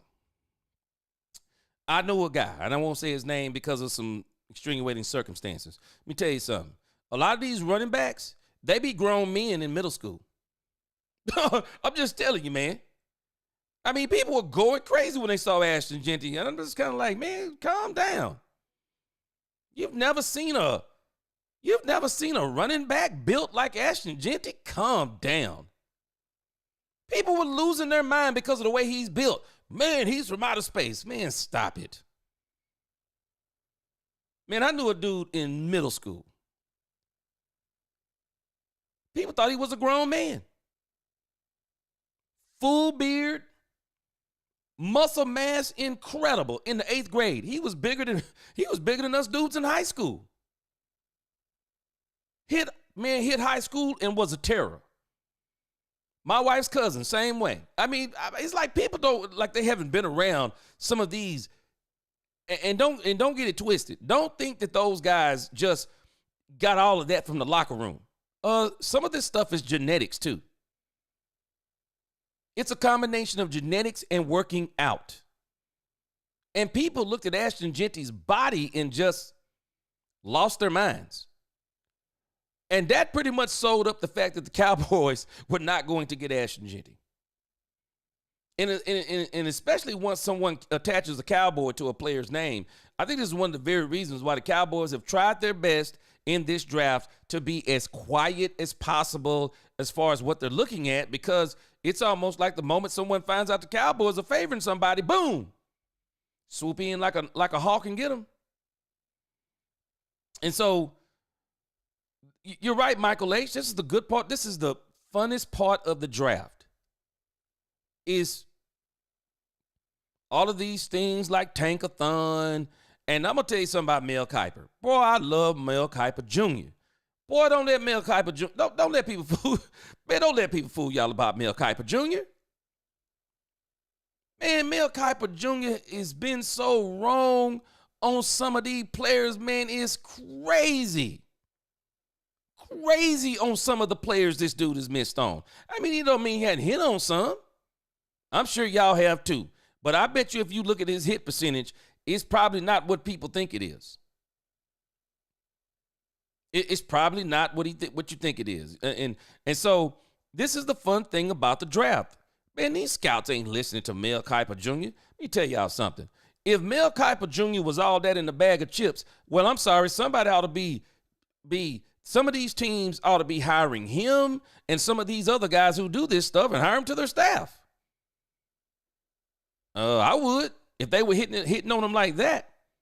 But again, this draft is going to be nuts. It's going to be bonkers. And so as it applies to the Cowboys, who is the trade back partner? Because if I'm the Cowboys, I got to make this trade back worth my while. I have to make this trade back worth my while. Because if you look at this projection, and some of them could be different, but the projection is for Emeka Egbuka to go at the top of the second. Luther Burden III is going to go in the 35th spot. I mean, when you start looking at some of this stuff, look at this, Travion Henderson back here to the Cowboys at 44. And if there is one player I do think that most people are probably right about, I was already saying this, but I do believe the Cowboys are going to get Travion Henderson. And I am telling you, I am not going to be mad about it. Travion Henderson, man, this dude is a home run hitter. Now, I'm going to tell you another guy that I think is going to be a superstar, Quinshon Judkins. Quinshon Judkins, I think I saw a weird stat on him. They were talking about the how he took so few of carries to get to 1,000 yards. This dude hasn't been used up. Quinshon Judkins, he's about 20 pounds heavier than his teammate Travion Henderson. Both of them are very good running backs. I think that you're kind of getting like a thunder and lightning thing with them. Travion Henderson, a little bit more explosive, quicker, maybe a little faster. But then with Quinshon Judkins, power. Straight up power. He's got speed too, but power. Power. So you're not going to go wrong on either one of these. But the Cowboys, if they're going to trade back, boy, they got to make it worth their while. They do. They have to make it worth their while. They have to be able to trade back, but still make sure that the player they get is still an impact player. So the Cowboys have a couple of options. And the further they trade back, it's probably the higher of the pick they get back from the trade back. The higher the pick they'll probably get from the trade back. So the Cowboys, it all depends on if this is true or not. The furthest the Cowboys can trade back is totally out of the first round. Totally out of the first round. But they can't go beyond 35. If Luther Burden III is to go off this board at 35, he is as far back as you want to go. Because you can still get him or a Mecca. And I would not be mad if the Cowboys get a Mecca and one of the two of these Ohio State running backs. The Cowboys do that, man, I'm done. Everything else, gravy. Both of those players will come in and be impact players. And any one of those top four players, they're coming in as impact players. Those wide receivers, even if you don't like Luther Burden III, Luther Burden III is going to be an impact player on the Cowboys. He will be the number 2. Hands down, he'll be the number 2. Golden will be the number 2 on the Cowboys. Emeka will be the number 2. Tedera McMillan will be the number 2. Any one of those four will be the number 2. Now, let me make sure as I go to the comments, before I go to the comments, let me put some respect on Travis Hunter's name. The only reason I don't mention Travis Hunter, I just don't think there's any chance the Cowboys get him. The dude's a unicorn. There's no chance the Cowboys are getting Travis Hunter because if we were just talking about wide receiver, Travis Hunter is a beast. Travis Hunter is a beast. Immaculate. And I don't think he gets enough credit for it. Immaculate route runner. Immaculate. The skill set that Travis Hunter possesses is incredible. He's a little bit of a smaller guy, is my only concern. I'm thinking Travis Hunter is around, 185-ish? 188? He's a little bit smaller. But as far as his skill set, immaculate. Incredible. I mean, when you talk about overall route running, in and out of the breaks, explosiveness, the head fakes, I mean, the hands, the contested catches, the acrobatic catches, Travis Hunter's a unicorn. Travis Hunter's a unicorn. I don't mention him because there's just no way the Cowboys are getting him. I don't see, again, short of Tennessee, I understand why the Cleveland Browns have put him on the Cleveland Browns list. Man, there is no way you getting there is no way this dude gets past number 2. And if he gets past number 2, no way he gets past number 3. He cannot get past number 4. There's no way.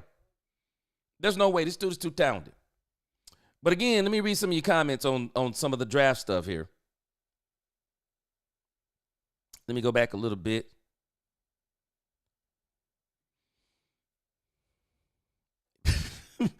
Edge said, y'all think Genty would be a good pitcher? Some people probably do. Unless y'all seen he used to play baseball and he's pretty good. Darren Posey said, I met him in Jim Jones in Harlem yesterday. Oh, you talking about Ashton Genty?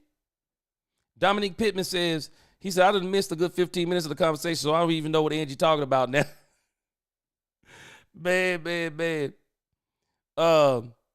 me get down a little bit further. Trade up for the center, Tony. Boy, y'all got me tripping in here.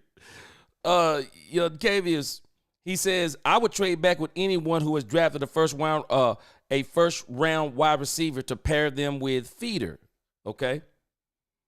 Darren Posey, he said, man, Jerry Jones Jr. at number 12, championship.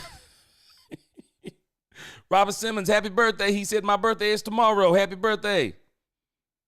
Another trip around the sun, as they say. Jerry says, I want us to wreck this draft so bad. He said, I so badly want Dak Prescott to win here in Dallas to prove all the haters, even our own fan base, wrong. I'm telling you, man, all they have to do, the first 2 rounds, and it's on and popping for the Cowboys and Dak Prescott. Wide receiver and running back. And the top 4 wide receivers, they can't miss. And when you talk about running backs, you're going to be able to get one of the top 5 running backs. You will be able to get one of the top 5 running backs at 44. And I do believe when you talk about running backs, man, there may be a couple of sleeper running backs too. The Cowboys could shock all of us. The Cowboys could wait till the 3rd round and get a running back.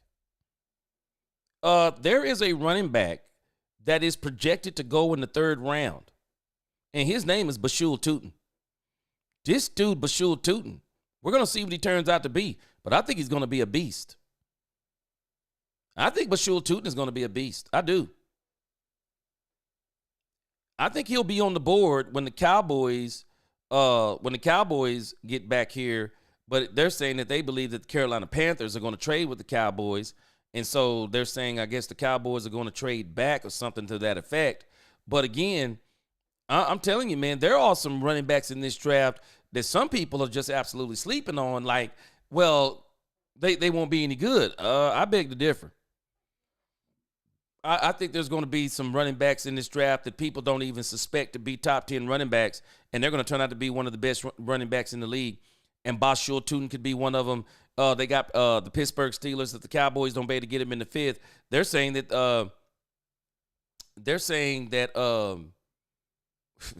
I'm sorry, Angie got my head messed up here talking about Dak Parsons would be a great pick at 12. You maybe give a train of thought there. But again, there are going to be some very good running backs in this draft back there, even further back. Yakavi said, I would trade back with Denver for Jerry Jeudy and the 20th pick. For me, I wouldn't be mad at you for doing that. Me, I don't want any of these players from any other team. The Cowboys have an opportunity to get players that they don't have to worry about has been anywhere else. and they can kind of do what they want to do with these players and have them on some really easy contracts. Jared Thomas, but I'm telling you, when Dak Prescott wins that Super Bowl, the bandwagon won't be big enough for people to get on. Douglas Harrison said Pittsburgh would move up if Shador is still available. Oh, you just made a great point. And I think the Pittsburgh Steelers ought to really be trying to get up the number. If the Cowboys would give them, if they could go back and get the Cowboys pick and give the Cowboys this year flop picks and then give the Cowboys their number one pick next year and maybe a fourth round this year, the Pittsburgh Steelers, if I were them, I would do it. I would do it. They need a franchise quarterback bad. They really, really do. But again, Michael H. said that number 29. Let me see here. Yeah, he said that number 29 is looking good on Washington. Man, I'm going to tell you, we got to really get this team together, too, because, boy, the Commanders is really building a good team. It just said Laudation would be a great pick at 12. Boy, y'all got to be rolling in here. Let me see here. Angie said Travion Henderson is a great pitcher. A great pitcher. Intelligent Savage, what's going on? He said, gee, boy, I'm excited about this year's draft, no doubt. But outside the top 5 picks are more like the top 3 picks. I'm strongly considering trading back if I could find the right trade partner. Yes, sir. Me too, Intelligent Savage. Me too. Because with the depth of the running back position and some of these other positions, you can trade back and still come out great in this draft. Because, again, the reason why I know the Cowboys are saying there's no point in trying to trade up to get Ashton Jeanty is because of what you'd have to trade up to get him. And then number 2, because who is going to trade Ashton Jeanty if he's truly a generational player and you're one of these teams that you know that if he's going to change life for someone else, he can change life for your young quarterback. It's not going to happen. Just not going to happen. Angie says she can't wait to draft time in February. It's going to be lit. Y'all taking me back. It's like y'all trying to take us back in time, mess our heads up. Poggy Bait, where's the trade bomb? Them trading back. It's probably not a bomb, Poggy, but that's supposed to be the trade bomb. Trading back. That Stephen Jones is basically letting out of the hat that the Cowboys are trading back. And I do believe that if Tedera McMillan is not there at 12, I think that there are some teams, and some people have been mad about it, but there are a lot of teams, and I shouldn't say a lot of teams, but the teams in particular that are in the market for a wide receiver, and I've even been hearing some of the football people say, Matthew Golden is too rich at 12. That's what they've been saying. They're saying Matthew Golden is too rich at 12. And I think a lot of them feel like that if it's not Tedera McMillan, they're all too rich at 12. And that's why you're looking at Tankathon even has, you think about it. They have a Mecca and Luther going in the second, at the top of the second round. That's what they're saying. Intelligent Savage, he said Ashton Jeanty, Abdul Card, and Travis Hunter. Only 3 worth talking early moving back just feels right. Yeah. But man, waiting beyond 12 is going to be a long and heartbreaking to the soul. Waiting on it for sure. Intelligent. And you know what? Steven could be telling us that. But let's come back to logic for a moment. You're just not going to be able to get the opportunity to be at 12 again probably for a while. There's another part of this, Savage. In the grand scheme of things, Cowboys should take the best player available at 12. Let's just use some logic. If you know you're not going to get back at this position again for a while,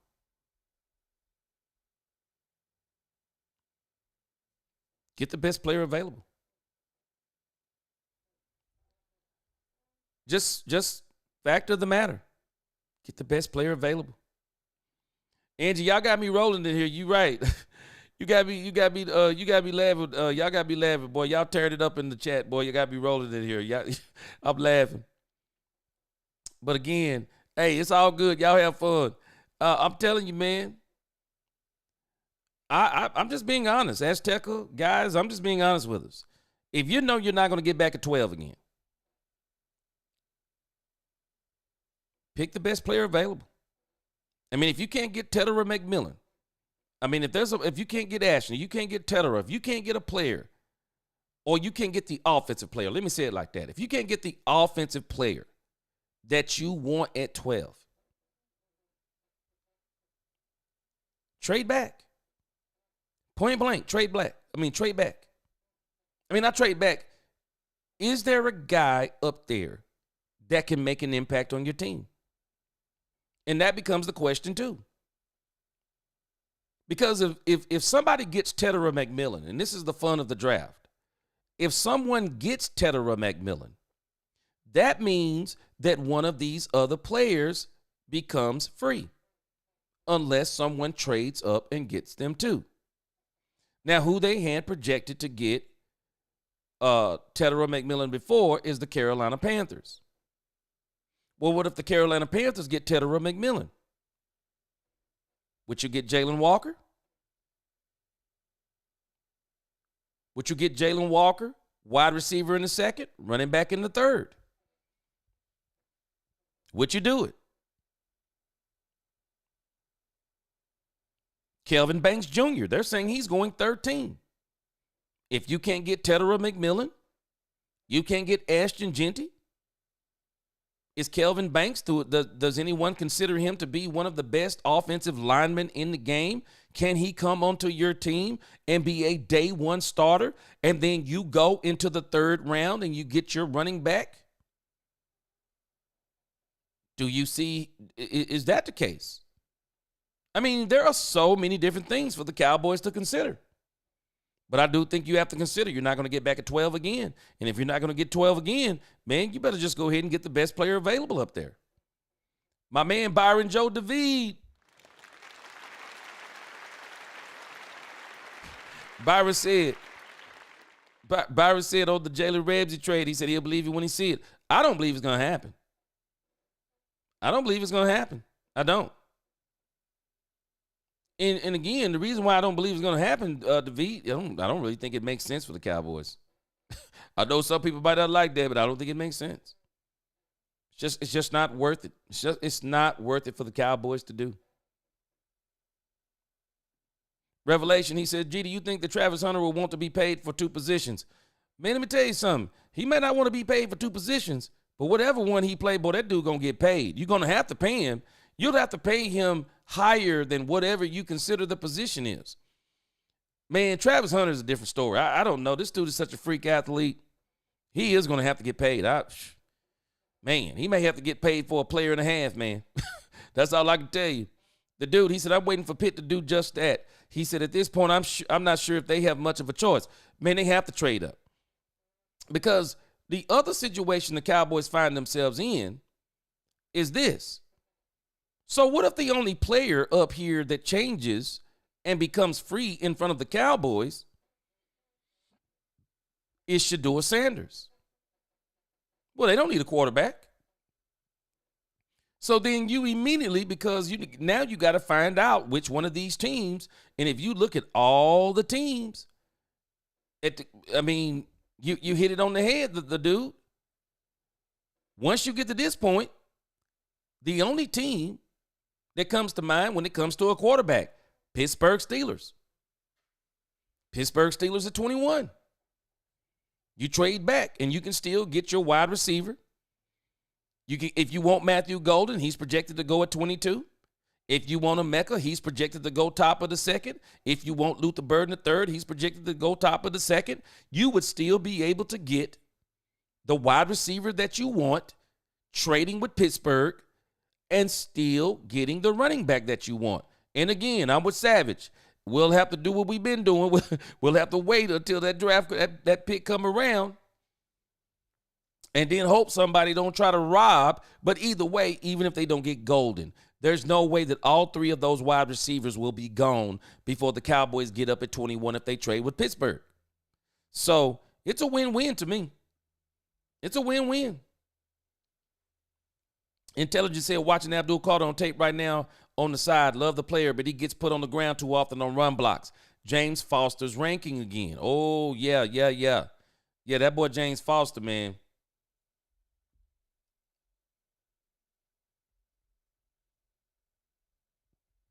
I like some of the stuff he does. I'm going to go look him up.